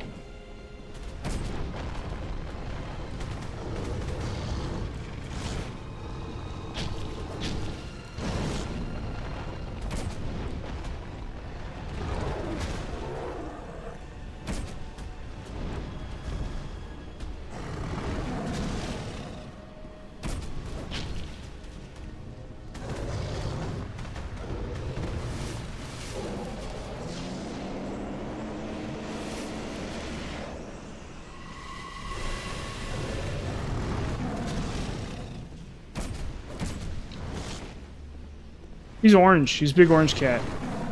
Big orange cat. No, cats are actually really nice most of the time. Most of the time, cats are actually really nice. I've never known a cat that I thought was, like, not a nice cat. Most of the time. I've known basically only nice cats in my whole life. Usually they respond badly to people who are bad owners, in my experience. Not to like be over, not to put anyone in blast or anything like that. But usually, if a cat is like troublemaker, sometimes you'll have cats with like their own idiosyncrasies that are problematic or like issues to deal with. But most of the time, I find that cats are pretty reasonable, very very very very consistent in their behavior. Yeah, sometimes you'll meet weird cats like that, unfortunately. But it's hard to say what's going on. Yeah, that's usually what happens. If you're a random person, you don't. Yeah, so that you have to build a relationship of trust with a cat, and then they're very affectionate and very nice animals. But in a lot of cases, yes, if you're a stranger, they don't want to hang out with you. They don't want to deal with you.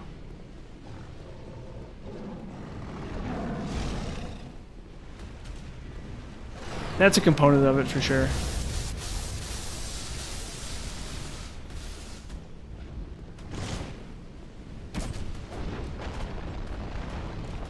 But I do like cats. I'm a big cat fan. Like, the nice thing about them is they're very consistent behavior, actually. They're very, very consistent. Dogs, I think dogs are probably more consistent than I think they are. But I also feel like cats are very consistent in behavior. And they're relatively low maintenance in the grand scheme of things. You don't need lots and lots of fancy thinking for them.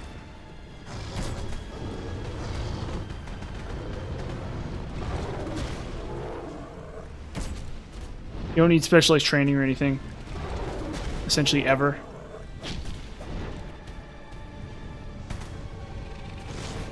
You can also just like get a cat from the shelter and there's a good chance they're pretty decent too. You literally just pick up a cat from like the dumb animal shelter, and it's probably a perfectly good cat. Probably. Oh, Harold. Good old Harold. I've had a bunch of cats over my life, actually. I don't have one now. But growing up, I had a bunch of cats. There's Harold, and there's Mabel. Mabel was a little black and white cat. She was a troublesome cat. You couldn't really pet her. She didn't really like that, but, you know, you don't have to pet them all the time. Really cute, though. Really cute cat, though.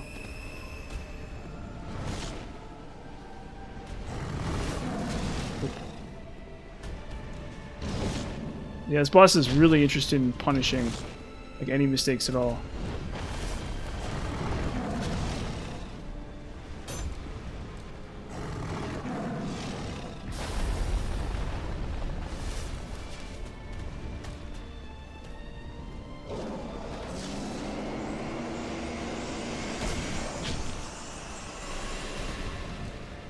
The orange cat. We've got him from the rescue, from the cat rescue or whatever. But he had a bunch of illnesses. We got him. I was a really little kid here. But good cat. Lived a long time. I was like 18 when he died, so that's pretty good. He was definitely an older cat when we got him. Very playful though. Very fun and playful.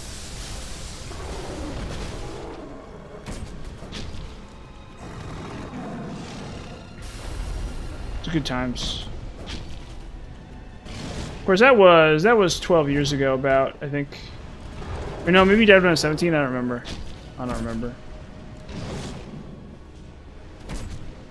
I came home for some job. Okay, wow, sus hitbox again. Just getting wrecked by the sus hitbox. This is bad. I shouldn't be dying to this boss like at all. This boss should be dropping like a rock to me. It's like Fume Night all over again. We gotta prepare for these sus hitboxes. For these sus hitboxes. For these evil hitboxes designed by these evil developers. These immoral game developers who invented this evil boss is designed to take my souls and slow me down. Yeah, he's a good cat. He's a good cat. I miss him sometimes. I don't think about him that much. He's a good cat. Yeah, I don't know. Well, I still love the game, but it's really weird. Yeah, I don't know what's up with that weird hitbox. Like that really weird hitbox where it's like I dodged the attack perfectly and still die to some like weird esoteric like active hitbox on the back end of it for some reason. I don't know what's that hitbox is really weird. And it's killed me twice too. So whatever's going on with the hitbox is just so weird, and it has killed me twice.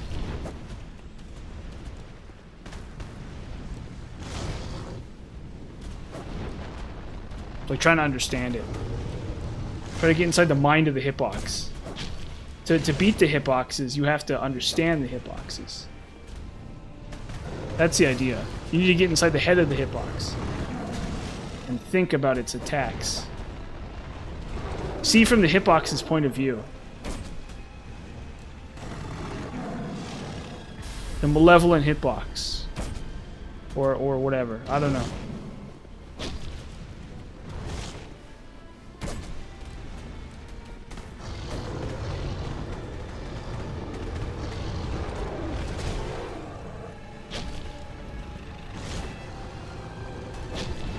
Yeah, again, it's another one of these things where it's like, it feels like the hitboxes make a lot more sense in DS1 and DS3. And that's another main thing about DS2. It's like, what's with them hitboxes?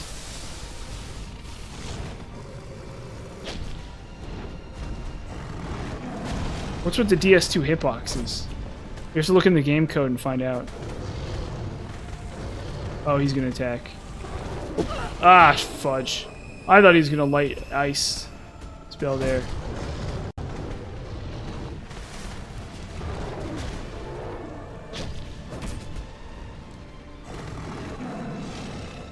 Oh yeah. No, of course that's an instant kill. Absolutely. At full health. Even on that does a lot of damage even on new game without Covenant Champions.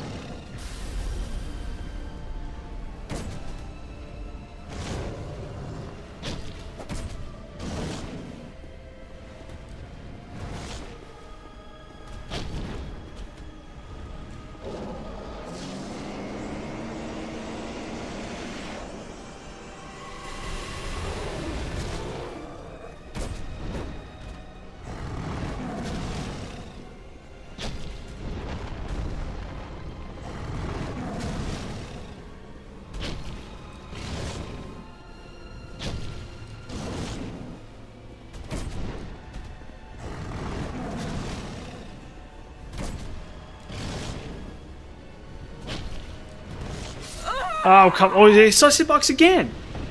No, what's going on is the swipe. So I'm trying to roll under him, and the swipe is literally pushing me into the hitbox. So the second my roll ends, I still die. That's what's going on.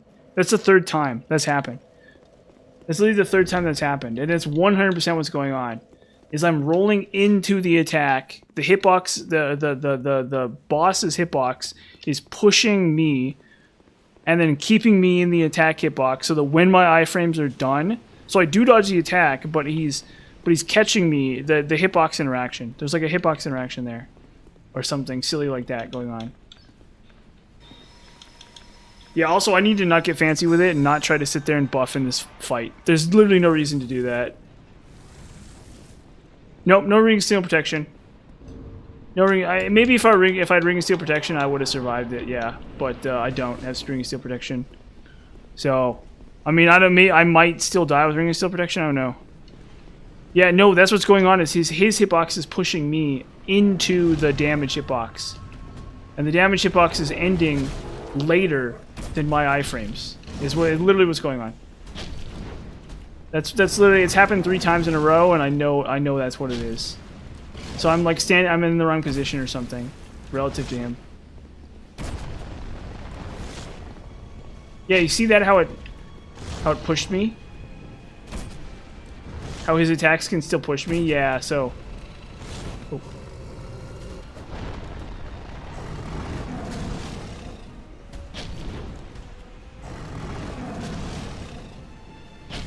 This guy's harder than Sir Alon.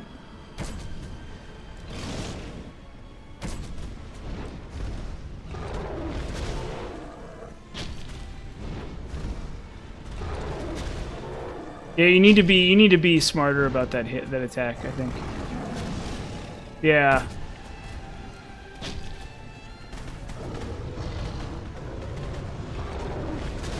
I think I know what's going on here. 'Cause, you know, a big component of this is like... Uh-oh. So that's safe to buff on. This one's also probably safe to buff on too, if I dodge it.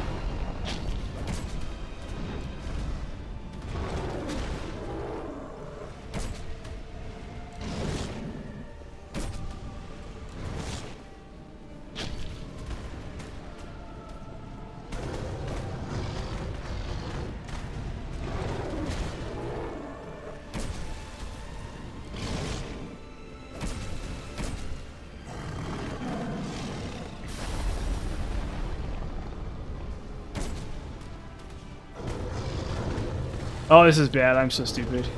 He's gonna kill me here. Nope. Never mind. I got really lucky. Because I saw it. I timed it just right, I think.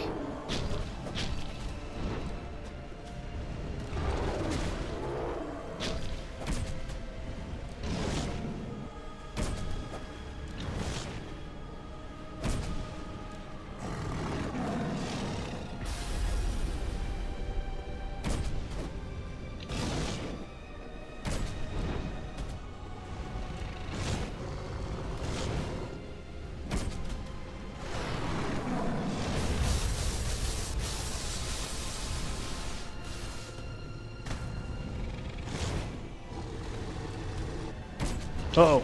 Yeah, wow, lucky me.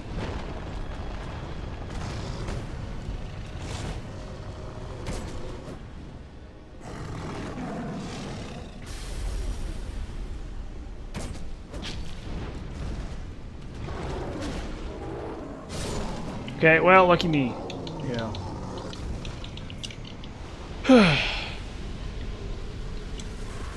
Yeah, that's what's going on. I'm just running at iframes. Or he's pushing me and I'm running at iframes at the same time. But it's okay. Yes, and for dinner tonight I'm going to have a shepherd's pie. Right after this I'm going to boil some potatoes. I'm going to cook up some fake ground beef. I'm going to toss in some onion and some fake vegetables. Or some frozen vegetables. And then I'm gonna put some ketchup in that and some nutritional yeast and then and some salt. And then I'm just gonna black pepper too, and then I'm just gonna layer that into a pan, and then I'm gonna put mashed potatoes on it. I'm gonna take some mashed potatoes and put some vegan butter on that, and vegan butter in it, and then I'm gonna whip those up real hardcore, and then I'm gonna layer that on top of the ground beef and the vegetables, and then I'm gonna pop that in the oven to crisp it up, and then we got a good old-fashioned casserole on our hands is what we have. It's gonna be really delicious. And I got the ground beef is thawing right now. It's gonna be really good. What are we doing? Oh yeah, that's right. It'll be so good that it's gonna be incredible. And then I'm gonna eat that. Yeah, it really is. It's one of those things that gets like such a bad rap, but I love shepherd's pie. Oh yeah, the air fryer. I keep forgetting about the air fryer. The air fryer is happening.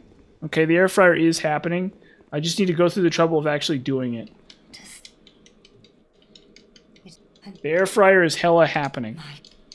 Air fryer is happening. I'm so sorry I keep forgetting about air fryer. It will happen. Oh shoot, I forgot to say yes to her. Yes. Boom. Air fryer is happening. Air fryer is very much happening. We're air fryer adjacent. Air fryer pilled, whatever. However people want to say that.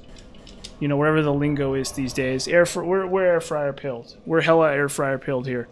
And we're going to get the air fryer and we're going to try some sweet potatoes.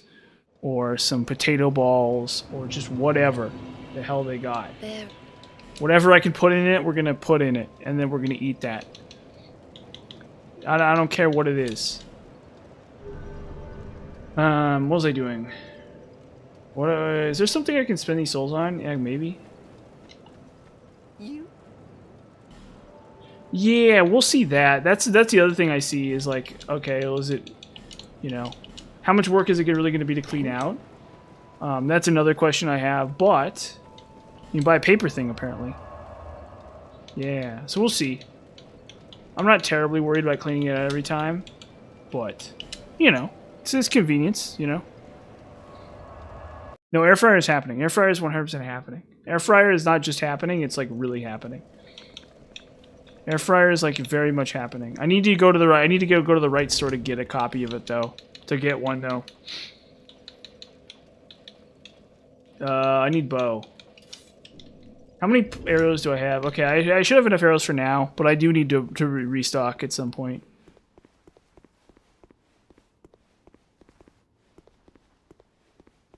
Although I think I'm kind of running out of use for them. I think there's only a little tiny bit more game left for them.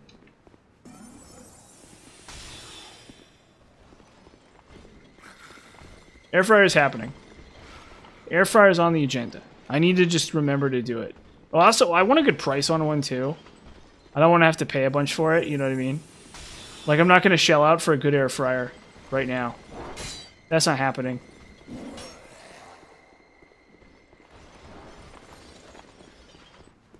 Yeah. Yeah, it sounds like a smart buy. I'm not really worried about that yet. We'll do like small portions.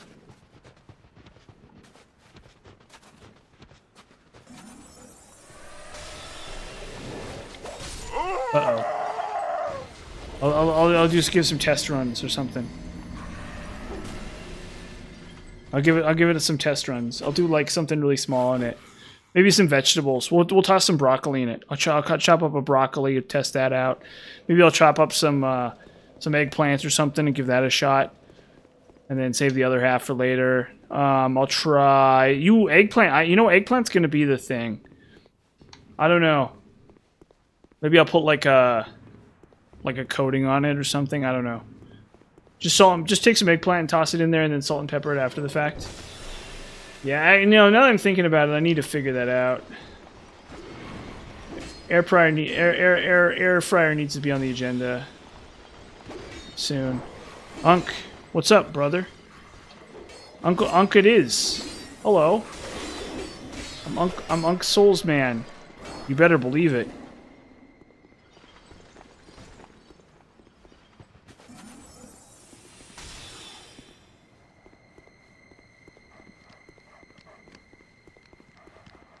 That's correct. That's correct. You've identified me successfully.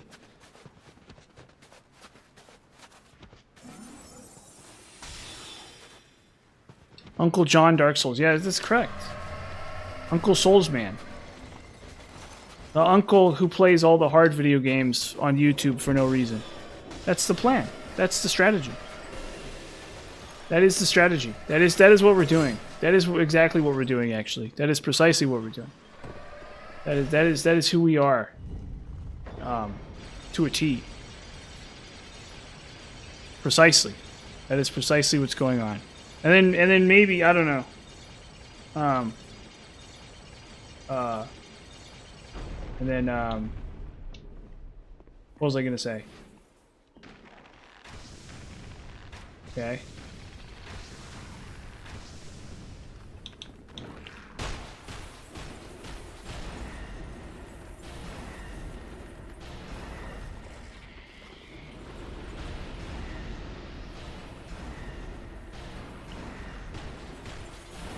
I'm your Dark Souls buddy.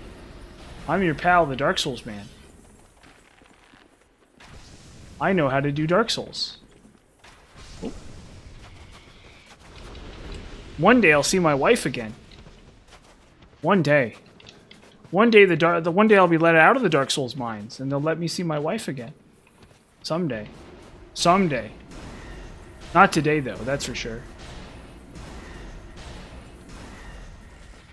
It's like we're doing Mystery Science Theater here, except Dark Souls, instead of whatever the heck they do on Mystery Science Theater.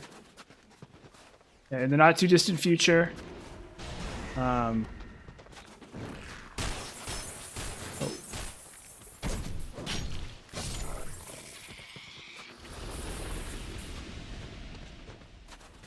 That's what's going on here. Where I'm Tim from the Satellite of Love or whatever. Anyone get that reference? Is that a reference that anyone actually gets? Or am I out of my mind? Oh. Wow, I did that. He does no damage to me. Anyone get that reference? Does anyone remember Mystery Science Theater 3000? That's Unk Core for you. You want to talk about Unk Core? Mystery Science Theater 3000. That's like the Unk Core stuff you could possibly imagine. That's pure Unk Core. It's like this old television show where they make fun of like old bad movies. It's like really famous. No, it has the opening is like there's like this song in the beginning of it. It's like, yeah, that's what's going on here. You want to talk about Uncle Core? You want to talk about Uncle Mode, Uncle Core, Uncle this, Uncle that? Mystery Science Theater 3000. That's about as uncle as it gets. That's like the ultimate uncle technology.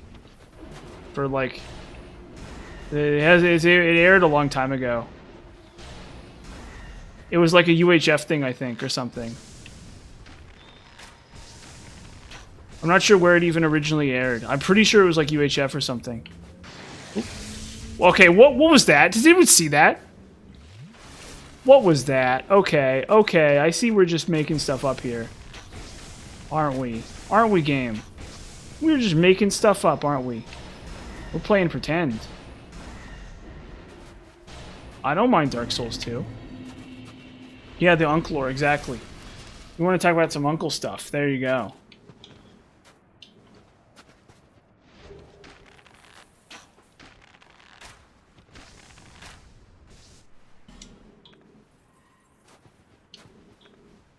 Oh, this sucks so bad.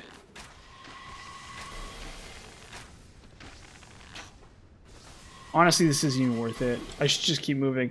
Problem is, I'm going to run into the stupid rats. Uh-oh. There's going to be rats everywhere.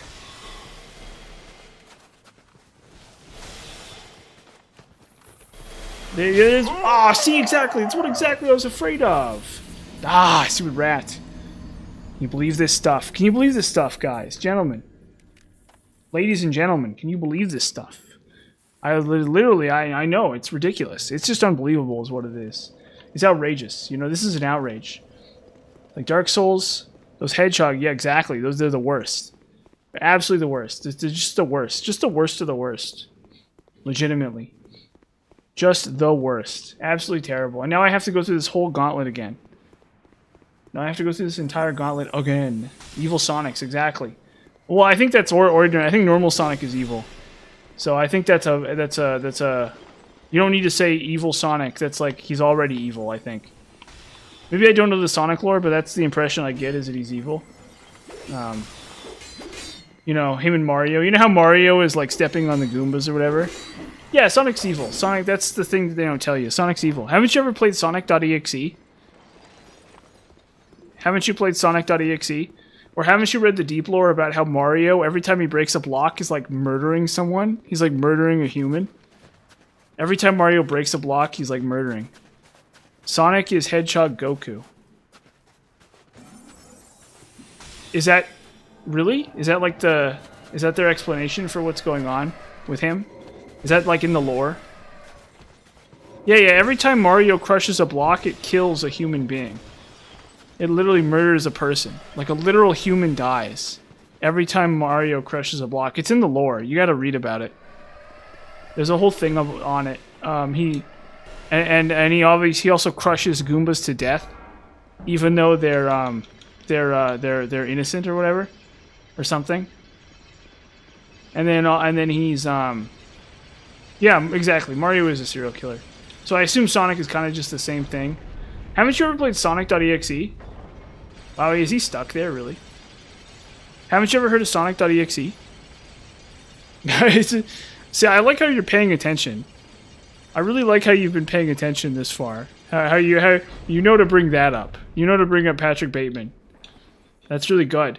It's a really good. You're learning from the stream. Yeah, Sonic's evil. Sonic, like, kills the Eggman or something. I don't know. Exactly. That's exactly what this is a learning stream. We're doing science and education here. This is like a Mr. Beast video. It's educational.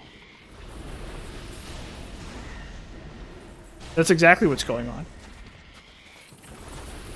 Well, the Sonic kills the Eggman. Sonic murders him for fun or something. He like turns into a ghost and like there's blood coming out of his eyes, I think. Look, I'm not a Sonic guy, but this is what I know about Sonic, okay? He's evil, and Sonic.exe is real. Something like that. If that makes sense. Oh god.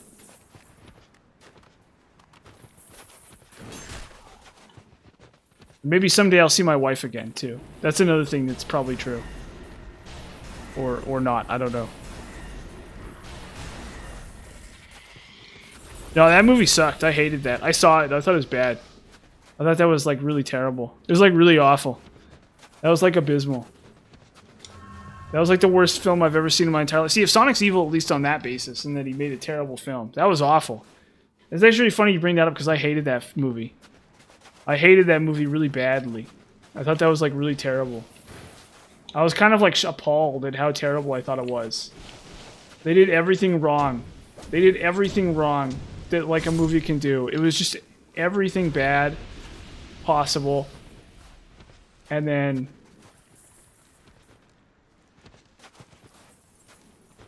sorry. Well, there's kind of not really much... They're kind of not really all that interesting, to be honest with you. So I've played a few. I've played a little bit of some Sonic games. And they're mostly Flash, and they're not really very much substance, as far as I can tell. It's not the same thing as playing, like, Mario 3. Right? Like, you're playing Mario 3, and you're like, oh, like, this is really cool. Oh, fudge. I'm dead. Fuck. Ah, stupid ghost. Ah.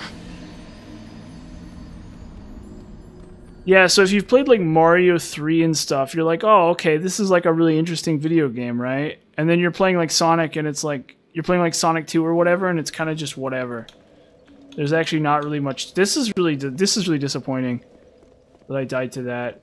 It's, like, really disappointing. That's actually really rough to... Because I died because I got staggered. Yeah, if I hadn't been staggered by the ghost, I would have survived that. I would have carried on. Because we're really not that far from the bonfire. What I need to do is I need to not die to the... I need to not die to the thing. We believe in you, Unk. That one kind of gets my... I don't know what it is. For whatever reason, that one gets my goat a little tiny bit. I'm very confused as to why. I'm like exploring the emotions inside of my head about why Unk is like so weird to me. But it's okay. It's fine. Don't worry. I'm Uncle Moding this game. I'm the Uncle Mode Dark Souls streamer. We uncle this. We're uncle to the nines. We're as uncled as you can get with the Dark Souls. I got my mustache on. Oh god. Oh god, oh god, oh god. Oh god. I don't have a mustache actually. Oh god. I got my mustache on. I'm tucking my shirt into my pants. Yeah, you know, just all that stuff. Just all that stuff. You know, I'm eating at, you know, Buffalo Wild Wings or something. Is that what uncles do? I don't know. You'll have to forgive me. I'm watching TV right now, I guess. Unk Game Guides. Yeah, exactly. That's right. That's right. That's right, actually. Unk Game Guides. I think it's because, honestly, what kind of gets me at Unk, I think it is it implies that I won't ever see my wife again, Caitlin, and that gives me a degree of like discomfort, and I think that's really kind of the core of it. But it's fine, it's fine. Really interesting. I don't think of myself as being Unk. You know what I mean? Like I don't think that's not how I see myself. That's not how it works for me. You know what I mean? Oh, Caitlin's a lawyer in New York. We'll see her eventually. Eventually she'll come back. Eventually.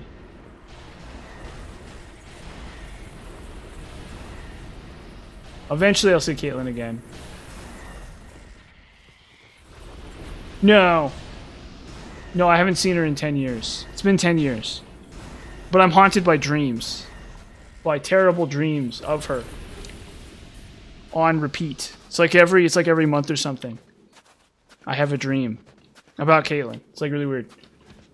So Someday I probably will see her again, actually. But not today. She's a lawyer in New York or something. Something like that. I don't know. I don't really know the specifics. But I'm like, maybe I'll see her again someday.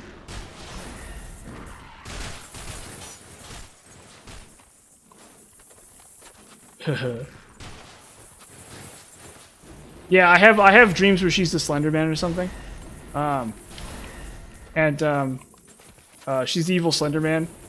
And she makes me collect a bunch of like pages and stuff. You know? And then she like appears on the screen and there's like television static.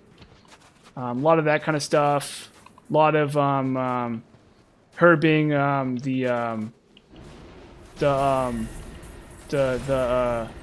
know, like Sonic.exe. A lot of that. A lot of yeah, a lot of that stuff. Pretty common. Just random nightmares that have no rhyme or reason to them. Yeah, stuff like that. I think it has to do with traumatic brain injury, perhaps. Some sort of like spinal injury. Prefrontal cortex damage. I don't know. You know, yeah. Have you ever seen Twin Peaks? Are you familiar with Twin Peaks? God, stupid hedgehogs.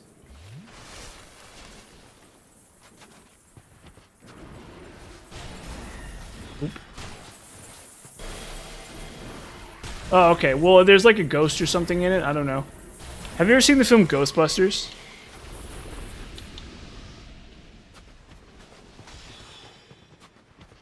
Are you familiar with Ghostbusters? Like the plot of Ghostbusters at all? Yeah, you know how there's like a ghost? Oh, fudge. See, I've actually never seen Ghostbusters, so it's good that somebody here knows something about Ghostbusters, because I don't. I don't think I've ever seen Ghostbusters, actually. But remember how there's a ghost? Remember how there's like a ghost of some kind? I actually liked the new one. There's a new one that I thought was actually pretty good. I actually thought one of the new ones was actually pretty okay. Yeah, there's like a ghost, right? Like there's like a ghost and they like something to do with the ghosts, I think. I think there's like some ghosts and there's like some anti-ghost thing or something. There's like a... You'll have to forgive me, I don't really know very much about Ghostbusters. But there's like a ghost, right? Like the premise of the film is that there's a ghost in it, right? That's kind of the idea. You're kind of... That's sort of the explanation I have. Is there's like a ghost.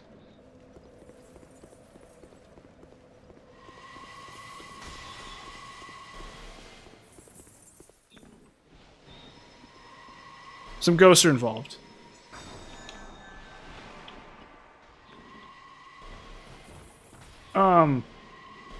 Caitlin is the ghost. I don't know, I've never seen Ghostbusters. So that's a tough approximation to make. But there's a ghost involved. You know how it's like how it's all like do do do do. I ain't afraid of no ghost. Ba-da-da-ba-ba-da. Ba-da-da-da-da. And then they're all like, and then he's like, we have to get in the DeLorean. Or something. Yeah, I don't know. These are movies I have never seen. So you'll have to forgive me for not knowing what I'm talking about here. I think I'm maybe speaking a little bit out of my breadth of experience. But yeah, you know, Caitlin's kind of like a ghost or something. Like, you know, one of the ghosts or something like that. I don't know, I've never seen, like I said, I've never seen Ghostbusters, so... If Caitlin is like a ghost, that I would not know. I would not understand that. Or, like, be able to, like, explain to you. The haunting. Yeah, there you go. I don't know. I don't know anything about ghosts. Oh, come on. Oh, wow, he didn't do it. Okay, cool. Yeah, screw you. Awesome. Okay, we got that out of the way.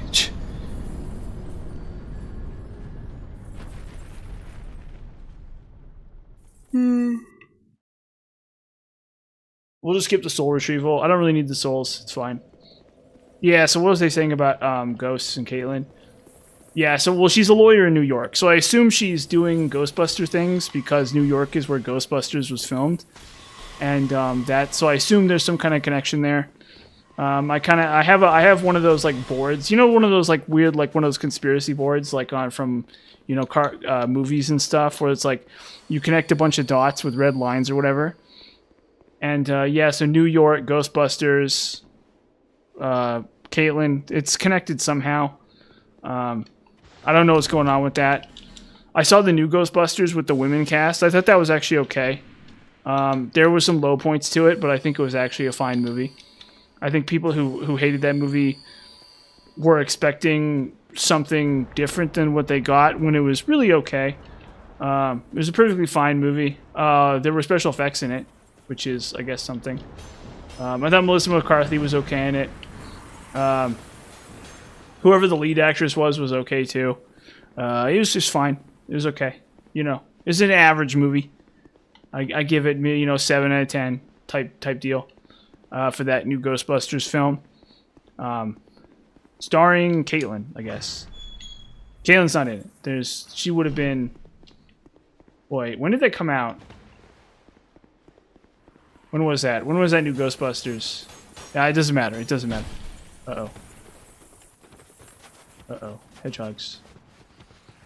Yeah, you get the idea. Caitlin, ghosts, Ghostbusters, I don't know. Total Recall, something like that. It's all connected or something. Conspiracy board type way. Yeah, maybe I'll see her again. Her brother still lives in the city. Her brother still lives here, so I was talking to my brother and he's like, "Yeah, I was going to go hang out with him." So, probably that'll have something to do with something at some point. With any luck. If everything goes according to plan. That's the thing, right? It's all according to plan. You know, lots and lots of work have gone into various things that will.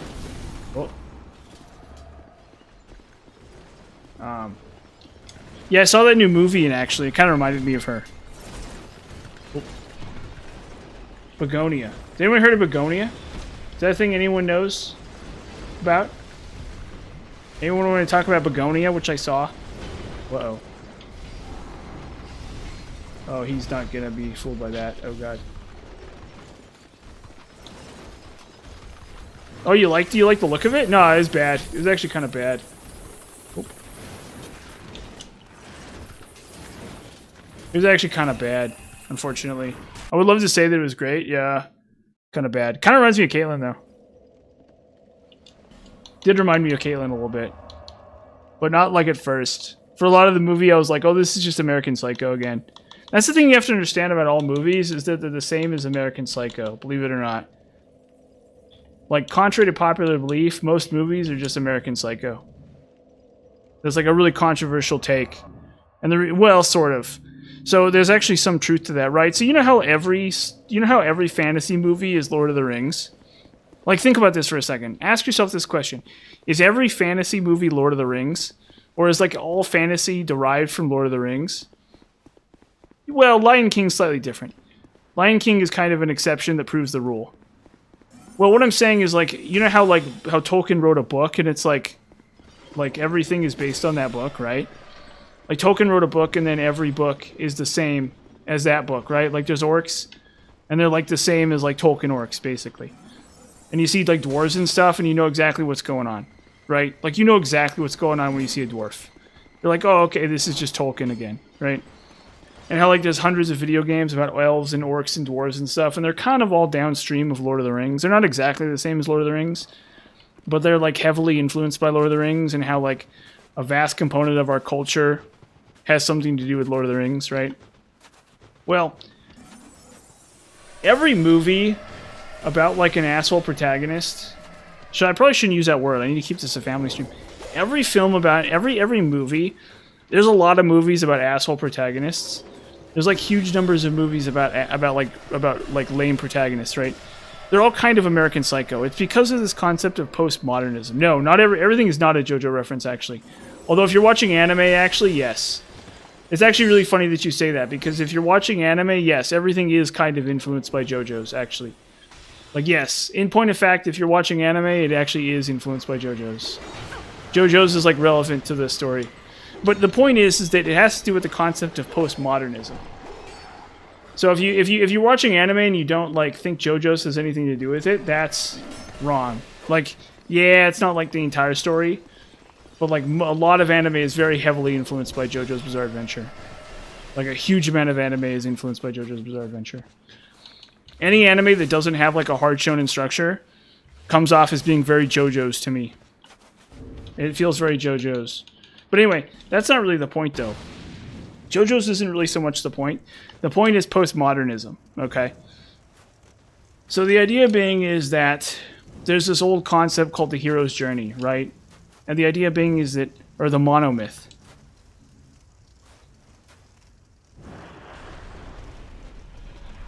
You might be right, yeah, possibly. Like, I'm trying to think of a movie that's exactly like that, though. But I think that as far as, like, postmodernist... The thing is, it's a literature thing. So, like, there are characters before Patrick Bateman that are, like, these, like, postmodernist bad guy heroes, right? Like, these weird postmodernist anti-heroes. But the thing about those is that they're, like, within the confines of literature, right? So there's some book my brother read called Gravity's Rainbow. And that's, like, the idea is he's some kind of, like he's, like, a postmodernist anti-hero or something. Oh, shoot, that killed me. But that's within the confines of literature, right? So I don't think there's a... I'm trying to think of a movie that comes out before American Psycho that's like American Psycho, and I can't think of one. But I could be wrong. Correct me if I'm wrong. But a lot of these, like, the concept of, like, a pure, like, postmodernist anti-hero is, like, a product of American Psycho, as far as I know. Like, Fight Club is after. Fight Club's later. But the point is that there's this concept called a monomyth, right? So the idea being is it's, like... There's a See, you don't know what postmodernism is? You noob. Ridiculous. How do people not know what postmodernism means? That's so crazy. Yeah, it is. You're right. I've never seen it, but that's the impression I get. But I think it's supposed to be more realistic. I think Taxi Driver is supposed to be like realistic. There's supposed to be a degree of realism to it. Whereas like American Psycho is like, this is completely divorced from reality. There's no substance to American Psycho. But anyway, so I'll talk about postmodernism when I finish talking about the hero's journey, right? So there's this concept called the hero's journey. And the premise of the concept is it's a cycle of how all stories are structured. Okay? So the idea being is that, and this is something that is theorized to have existed since antiquity. Okay? So, like, the story of Hercules in Greek mythology follows this so-called monomyth, the hero's journey, right? So you have a hero, and he is presented with, like, a bunch of challenges, and he falls into despair, and then he rises back up, and he completes his quest, or whatever, right? That's the monomyth, right? So even, like, the Bible, and, like, Jesus, same principle, right? These all follow this premise called the monomyth, right? So that's... Now... to a certain extent, these protagonists follow something, or follow a structure that is like antithetical to that. They follow like the opposite of whether or not they realize it or not. All of these Patrick Bateman-esque protagonists follow a structure that is specifically antithetical to the monomyth.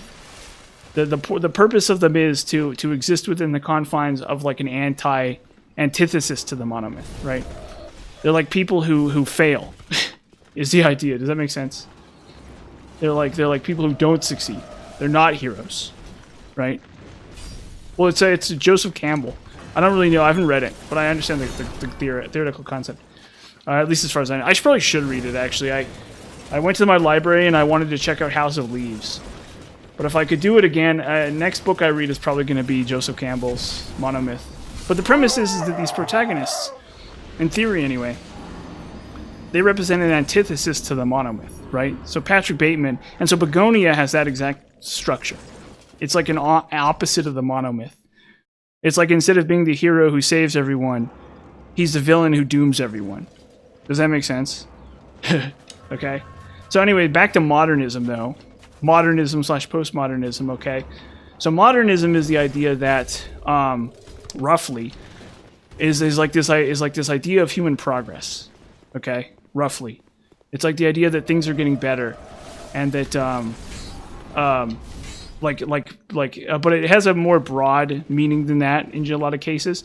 Remember that modernism itself is modernism and postmodernism themselves are extremely broad in terms of their scope and scale. Okay, there are buildings with modernist architecture. Okay, I don't know whether or not a theme. Okay, that should give you some insight into the scope and scale of the concept we're talking about here. Okay. It is so vast that even a building can be modernist. Why? How can a building be modernist? Well, a building can be modernist, right? So within that, so be prepared, buckle up, because the scope and scale of what modernism represents is vast. Okay, but anyway, when you're watching an Avengers movie, okay, that's modernist, right? It's like they're the good guy hero Avengers who stop the evil Thanos or whatever, and the evil Thanos even has his own motivations, but the good heroic Avengers stop him anyway, or whatever, right? That's like modernism, right? American Psycho, by contrast, is postmodernist, okay? He's not the hero. He's not the good guy. He's like some delusional weirdo who struggles in life, or something like that, right? So he's a postmodernist hero. He's somebody. He's ironically more realistic than modernism, because he represents like the kind of struggles an actual person deals with, as opposed to fighting aliens or something, right? Hypothetically, right? But postmodernism, by contrast, is like we'll look at Wikipedia real quick here, because I'm describing it badly, so I just need to like man up and just go like, so we go modernism, right? We look at modernism on is a broad culture movement in arts, architecture, literature, and philosophy from the late 19th to 20th century that rejected traditional styles in favor of new experimental forms, influenced by industrialization, urbanization, and new technologies. Yeah, so it's how do I do this? Yeah, so it's like modernism is like progress, right? So it's like abstraction, subjective experience, philosophy. So the irony is a lot of art that on the surface appears postmodernist is actually modernist. That's really interesting. So like Pablo Picasso is a modernist, apparently, even though his art is really abstract, right? When we think about modernism, usually we actually ironically think about, I usually think about like fancy paintings that are made in an old style, right? But anyway, the postmodernism, by contrast, is like you have like an anti-hero. Like an anti-hero is postmodernist. Does that make sense? Oh, is there a book? Power of the Myth? Yeah. But yeah. So that's like the idea. But the thing is that anytime you see a movie that's like not an Avengers movie, it's postmodernism. Okay? Does that make sense? You don't have to worry too much about the details. The bottom line is there's two kinds of movies. There's modernist movies and there's postmodernist movies. And it really is that simple. It like actually legitimately is that simple. I'm sorry. I really hate to break it to you, but that's exactly what's going on. More or less, within reason. Obviously, I guess there's also comedies too, right? That's maybe a little different. But even comedies, I think, are modernist, functionally. Or postmodernist, as the case may be, right? So some dark comedies are postmodernist, right? But if we're keeping in mind postmodernism, to a certain extent, it's not that simple, okay? And the reason why is because postmodernism kind of bleeds into our entire cultural landscape. Okay, so we're all like, the irony is that like even Avengers films are affected by postmodernism, right? Even like those like DC comic movies have a degree of postmodernism in them because postmodernism has cultural relevance within our culture. So even though the broad stroke of the film is modernist in its structure, the reality is that like postmodernist thought affects who we are. So it's like when you're watching like a superhero movie and there's like a shitty joke in it, right? That's like kind of ironically it's ironically kind of postmodernist, because you have this like serious movie about heroes fighting evil, and then there's like a crappy joke in there wedged in there because it's just a piece of entertainment, right? Like, you wouldn't see, like, a crappy joke in an old Godzilla movie, or you wouldn't see a crappy joke in, like, an old Superman movie, right? But in a modern Marvel film, you'll see crappy jokes like that because it's like intrinsically it's kind of so jaded in terms of the sense that it's like a but yeah, you can read them more up on them. I'm not like an expert on them as a concept, but suffice it to say, okay, every film that's about a postmodernist anti-hero is like the same. They're all the same. It's like they're very similar. It's like actually really hilariously like, oh, you don't like it? I think it's great. I think it's awesome. I think that's like the funniest shit. I love it. I love when there's like a really crappy joke. I love even one level higher when like you're watching like Sinners. Do you remember Sinners? Anyone seen Sinners? That movie that came out like a bunch of years back, or that came out like a year ago. And it was like really good. I saw Sinners. Really good, right? And there's like a joke like that in the middle of it, and it's like a riff on like that like feature of film. There's like a part in the middle of the film where like one of the old guys is like, "Oh, I shit my pants," and it's supposed to be like really funny, but it feels like a Marvel joke. It feels like you're watching like a Marvel movie, and in the middle of it, there's like that shitty like, "Oh, well, that just happened," joke. So that was really funny. But yeah, so if you want to know why Begonia is American Psycho, now you do. And in fact, I actually, if you compare the two films, they're actually like shocking. I feel like they're shockingly overlappable. They're like actually kind of the same. It's like really shocking. It's like really hilarious how they're very similar. They're very similar in terms of like the actual like fundamental structure of them, in my opinion. Like they are very fundamentally similar films. So if you see it, you can watch American Psycho, and then you can see how similar they are. I died again. I need to just... Why am I not yearning? Why am I not yearning here? That's the real question. Just yearn it, bro. Just do some yearning. We might kill Ivory King before the stream ends, which I'll be very pleased with if we do. What was I saying?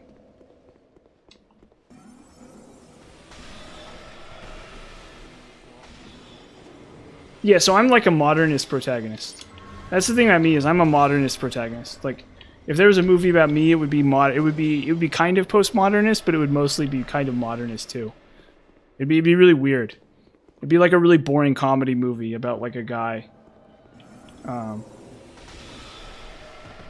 would be the joke, is how kind of weirdly boring it is, I guess.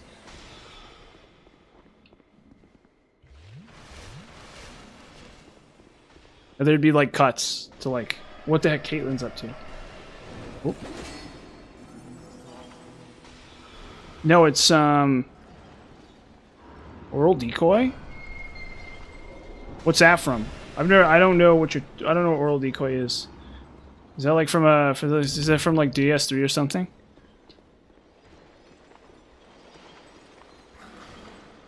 Is that what it's called in DS1, really?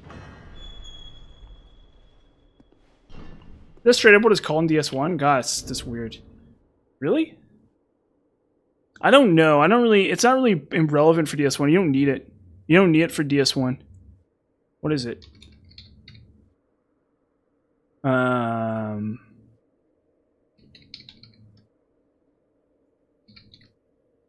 me take a look. Soul Arrow, Heavy, Magic, Crystal. Yeah. It's basically the same. Essentially. And for DS1, it's not... You don't need it, though. It doesn't actually do anything, I don't think, in DS1. There's, like, no real use for it, I don't think, in DS1. I don't think. I might be wrong. But it's not... It's, in DS1, there's no... Well, DS1, it's called something else, I think. It's Spook. No, it's not Spook. I can't remember what it's called in DS1. DS3. No, I don't... Yeah, I think maybe it could be used on dogs. It's a great... Yeah, just something like that, probably, yeah. Other than that, though, I don't think it has, like, any particularly profound use. Usually, I don't even use it on dogs. Personally. I don't think... I might be wrong. Maybe I do use it on dogs. Well, it's not that useful, because it doesn't last very long.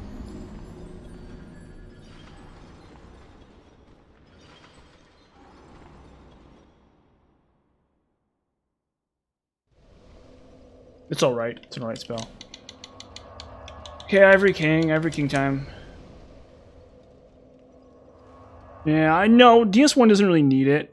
It's not actually that useful in DS1. You can kind of just run past everything anyway.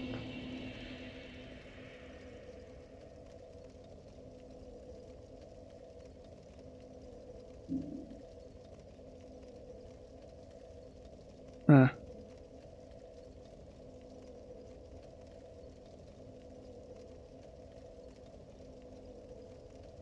Hold up, I'm reading something real fast here.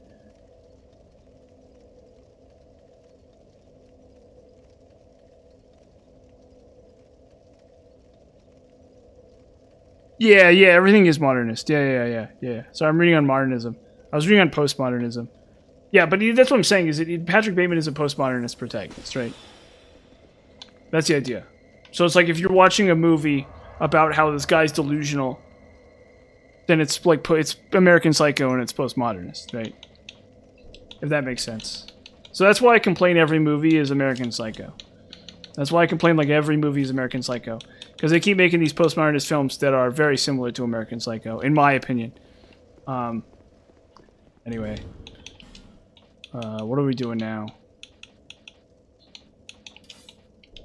This. We're doing this. We're gonna kill this guy. We need Ivory Crown. Or we need Iron Crown. Do I have everything I need? Oh, wait. Why am I using Dark Weapon? No, we don't. We need one other thing. Oh, did you really? You use it on Dark Race? Or no, I guess you can use it. Can you use it on the Ghosts? Does it work on the Ghosts, actually? Because if it works on the Ghosts, that's actually pretty good. I just don't know for sure. Because it's been so long since I've played, Yeah, if it works on the Ghost, that's really good, actually. Although, what's the stat requirement on it again? Hold up. Let me take... Because there's one other issue that we didn't check, and that's what the stat requirements are. Let's look at the stat requirements. Oh.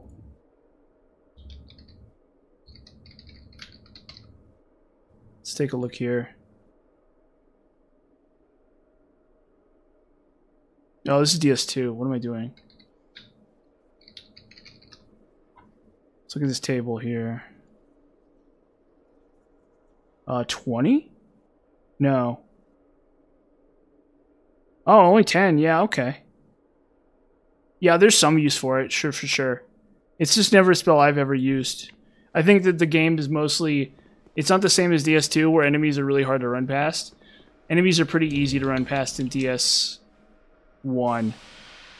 So it's like technically not very useful. It's like more effort to actually attune it and cast it than it is than what you gain from it, basically. In most cases. It's my only complaint about it, based on what I know about DS1. I've used it a handful of times for some. I've used it for something. I don't know what though. Maybe it was dogs. I can't remember. It's not a spell I think to myself, oh, this is a necessity. We need this, right? Because most enemies are, you can run past them if you just know how. So, it's not like DS2 where it's like really, really crucial to be able to have distraction. And then for DS3, you don't need it, and the reason why is because of Hidden Body. So there's an invisibility spell in DS1, or DS3. So you don't need it in that game either.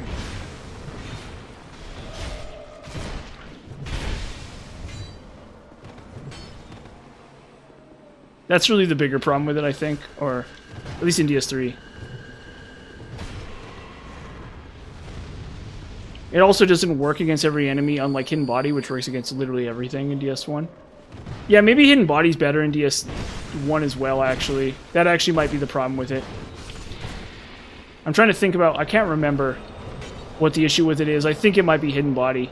Because you just rescue Dusk, and then you get... you just get infinite invisibility. Yeah, that's probably what it is, I think. It's been a while since I played whatever it's called. It's been a while since I played DS, oh shoot. Uh-oh. Gosh darn it. It's been a while since I played DS1, so my memory's a little bit foggy on that, but that's the sort of thing that sounds like it's probably true.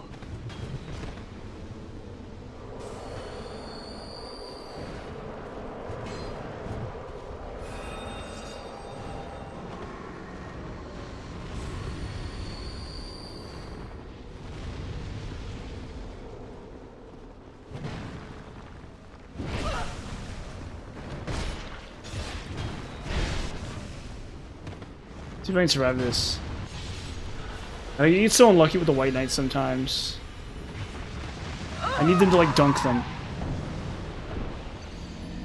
Yeah, so actually that's another funny thing is the invisibility thing. So, you know the ring from Lord of the Rings, right? How there's like a ring that turns you invisible, right? Well, apparently this is it's based on one of Plato's allegories. So there's an ancient Greek story from Plato about like a guy who finds a ring that turns you invisible. And the point of the story is that absolute power corrupts absolutely. That's the point of the story. The point of the story is that anyone given that power would abuse it, would misuse and abuse it. Is the idea. So that's Tolkien's foundation for the One Ring itself, presumably. And as far as mythology is concerned, Tolkien. My understanding is that Tolkien had very little to do with mythology or traditional stories in many cases. And the reason is because, you know, elves. Like let's say if you're in Ireland in the year 1850, okay, you're not worried about an army of elves marching over the horizon. You're worried about an army of Englishmen marching over the horizon, okay? So, essentially, what happens whenever you think of an elf, okay, let's say you're in 1850 Ireland, like I said, okay? Anytime you think of an elf, okay, that's like a thing that makes your cows sick, okay? That's not a real thing. You're not afraid of an elf coming and stabbing you or shooting you with a bow, okay? Other than you're afraid of getting sick, right? So, like, an elf is like a leprechaun. Everything like elves and stuff are like... well, that's what I'm saying. Yes, that's the idea. Why is it question?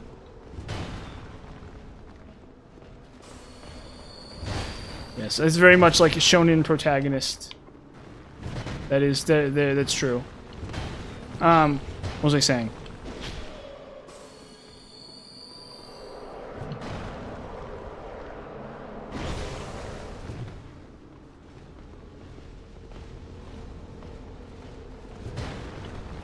But yeah, the idea being is that so the man takes the ring and uses it to like kill the king of some place and become king or something, right? So it's the same principle.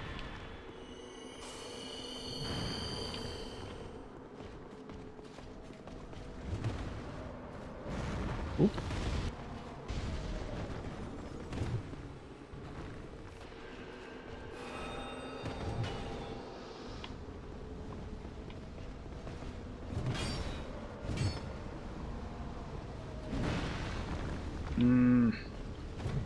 They're just doing nothing. The White Knights are just sitting there doing nothing. Look at them. Look at these bums. Look at these bums just sit there and cast Soul Arrow. Soul Spear or whatever. Ah. Jeez.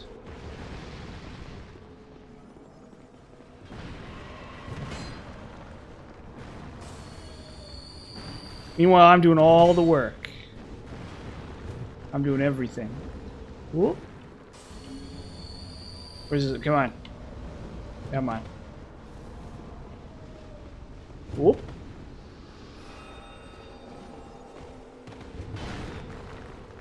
Whoop. Boom. See, sometimes the White Knights are really useful is the problem. Sometimes they're like really useful. And they'll just like dunk one of the charred ones. It's like really hilarious. Most of the time not though. Let's fight my favorite boss, the Ivory King. This will be really fun. Everyone's favorite boss, the Ivory King. Oh boy, Ivory King. Yeah, you want to type an Unk right there. Ivory King. Ivory King's hard Unk mode. Boom. Uh-oh. Uh-oh. Oh. Ba-da-ba-da-ba-ba-da-ba. Da-da-da-da-da. Adida. Run around the arena. Dodging charred Lois Knights.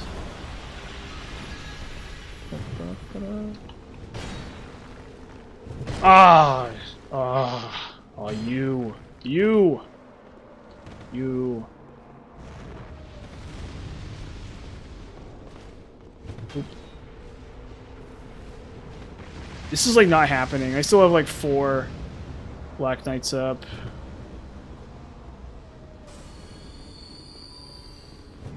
Just won't die. I don't really want a White Knight up for the boss, so it's fine. Oh, just voice switch targets! Bro, you almost had him. You literally almost had that guy. You nearly killed him. You're sitting here.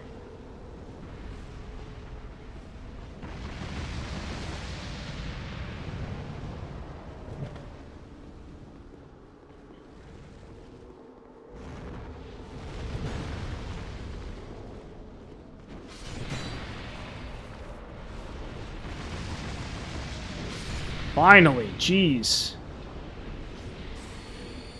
Oh, finally. Okay, where's my rapier? Lightning. Denial. No, Dark Souls 2 is most certainly not my favorite game. Absolutely not.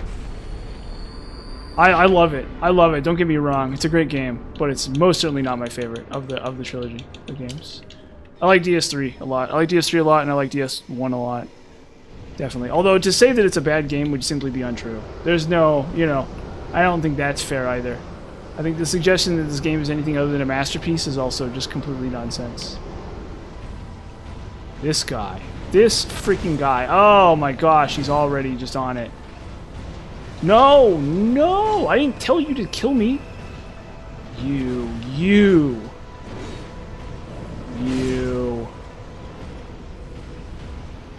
Get him, White Knight.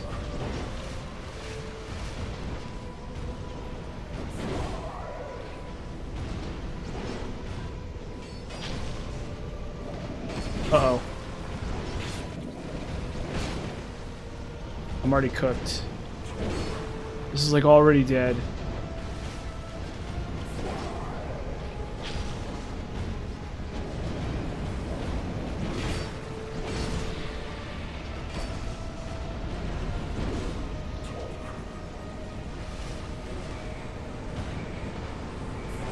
Oh, shoot. Ah.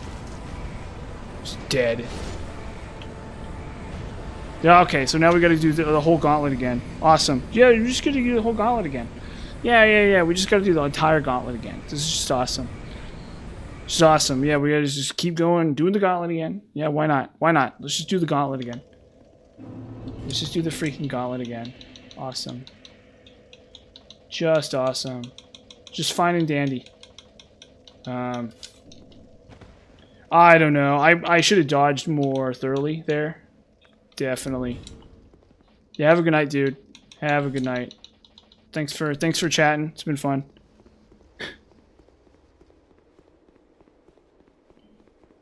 Been a lot of fun. So, thank you. But yeah, we'll get this boss. Hopefully we'll kill this boss before the end of the stream. With any luck. It's kind of, maybe we'll kill this boss before the end of the stream. I mean, we're doing pretty good here, considering I killed Smelter and Alon and Ava. So if I kill this boss, that's actually pretty massive. And then I just need to do Frozen Outskirts tomorrow.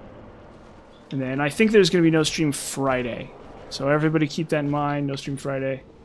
So if you want a Dark Souls 2 stream, you can get it someplace else, because I'm volunteering. Uh-oh.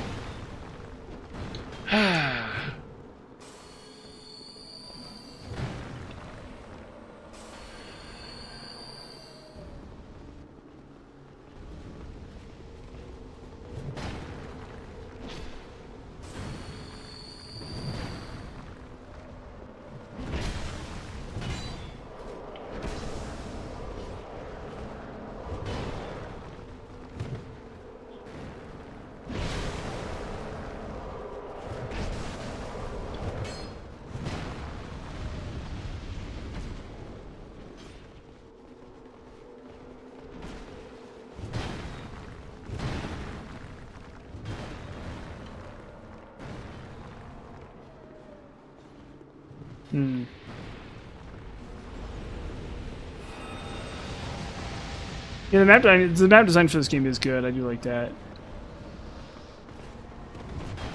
I think it's a cool game for sure. Definitely.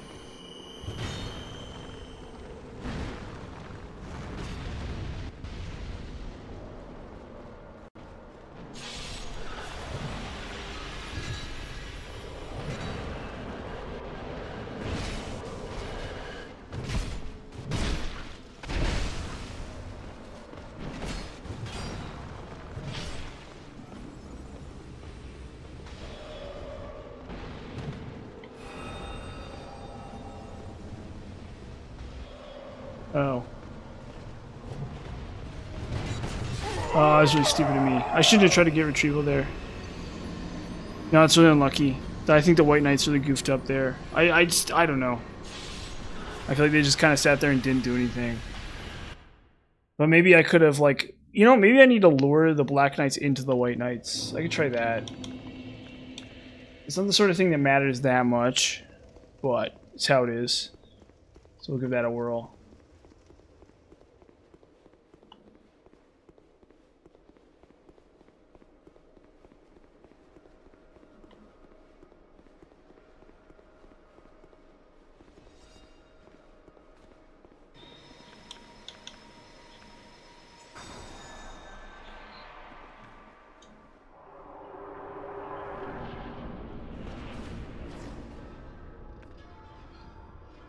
And right after this, I'll make a nice shepherd's pie.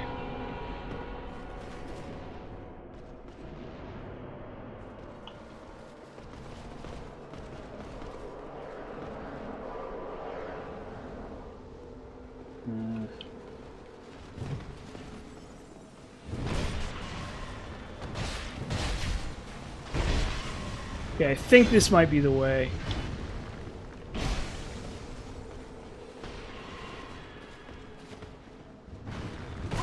Uh-oh.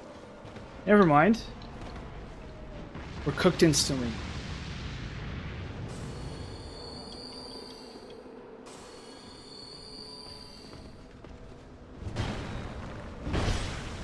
Go.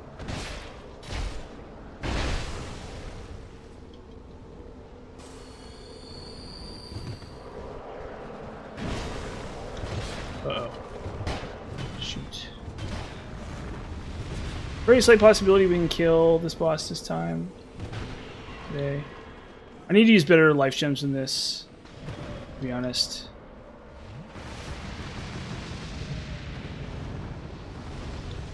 I need to be using like bigger life gems. These are fine for like random stuff, but in a situation like this I need to amp it up.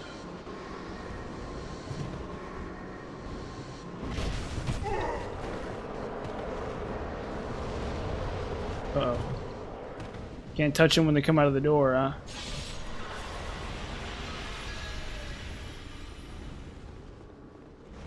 If the White Knights would just do anything at all, I'd be okay. Oop.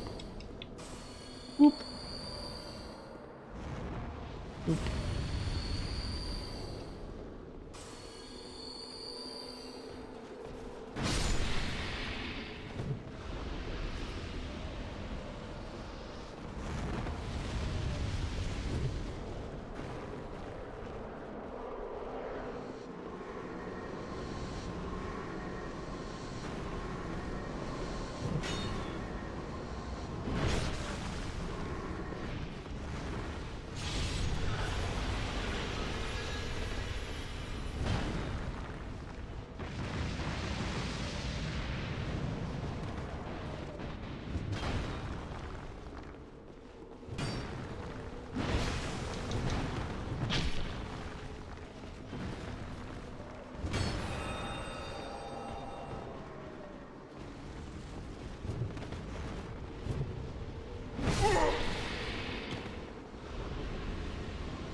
Uh-oh, I'm cooked. Nope, never mind. So lucky there. So freaking lucky.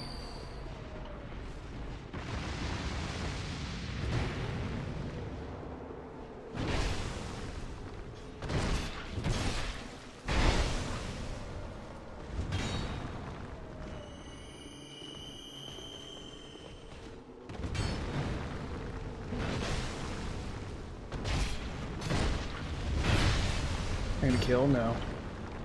Oh, fudge. Ah, shoot.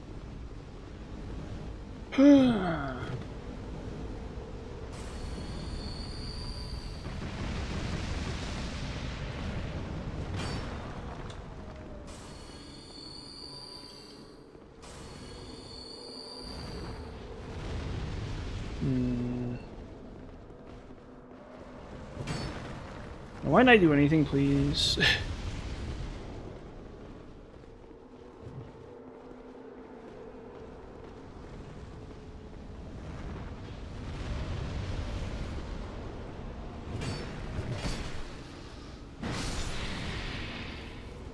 Sweet.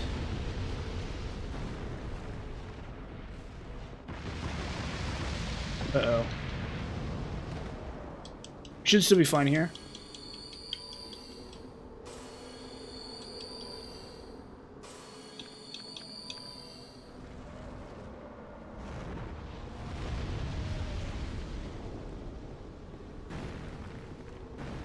There we go, finally. Jeez. Okay. Lightning Rapier. Denial.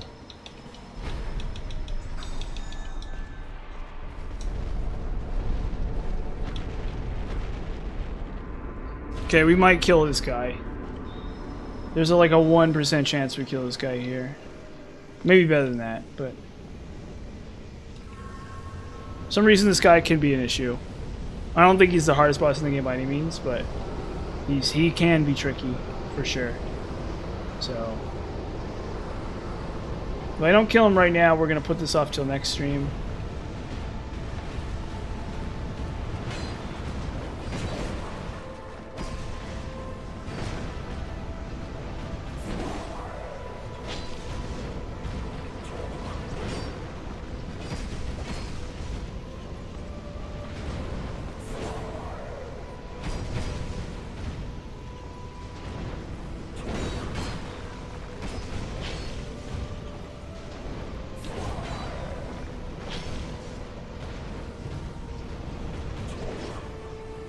Hate the White Knight so much.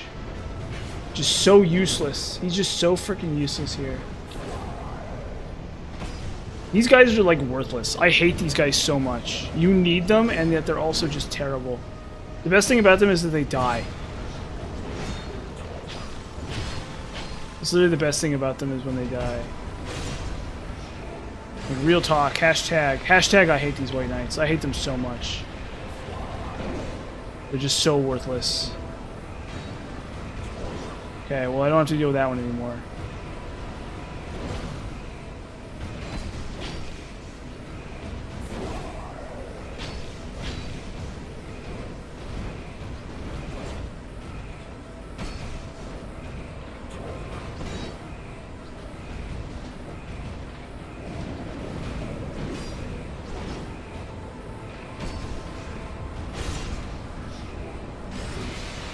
It's like I'd give literally anything to deal with this boss. And they just do nothing. They're just totally worthless against this boss, against this enemy.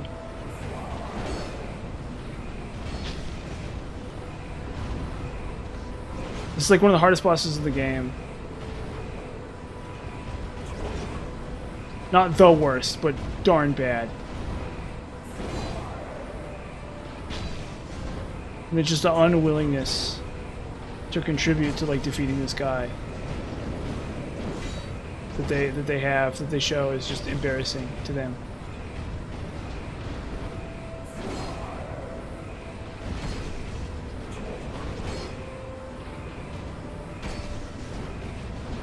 This guy is literally the worst. Absolutely.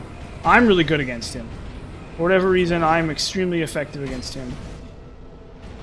We don't know why. I don't know why exactly. Bro. Just kind of stood there.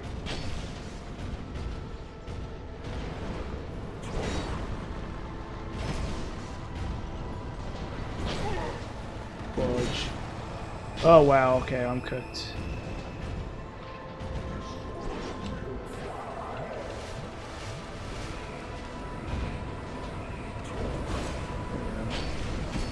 I got really lucky there, I think. I was just out of that hitbox.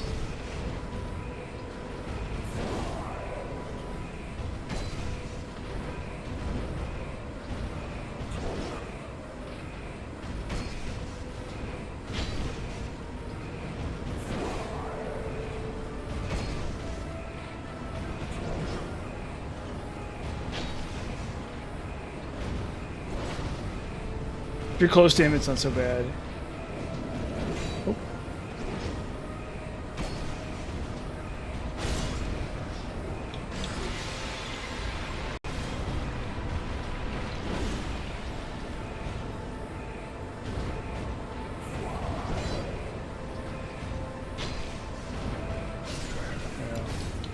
Easy!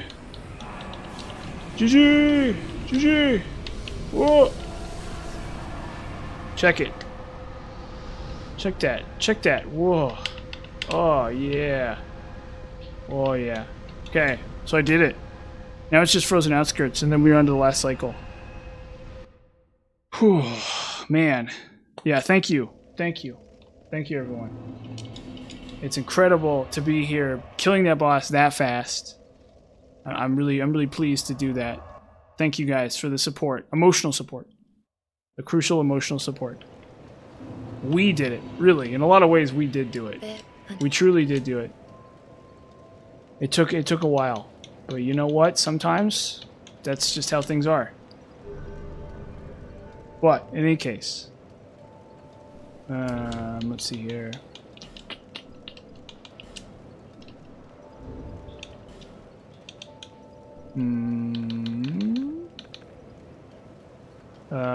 Oh yeah, Frozen Outskirts. How do I get rid of these souls?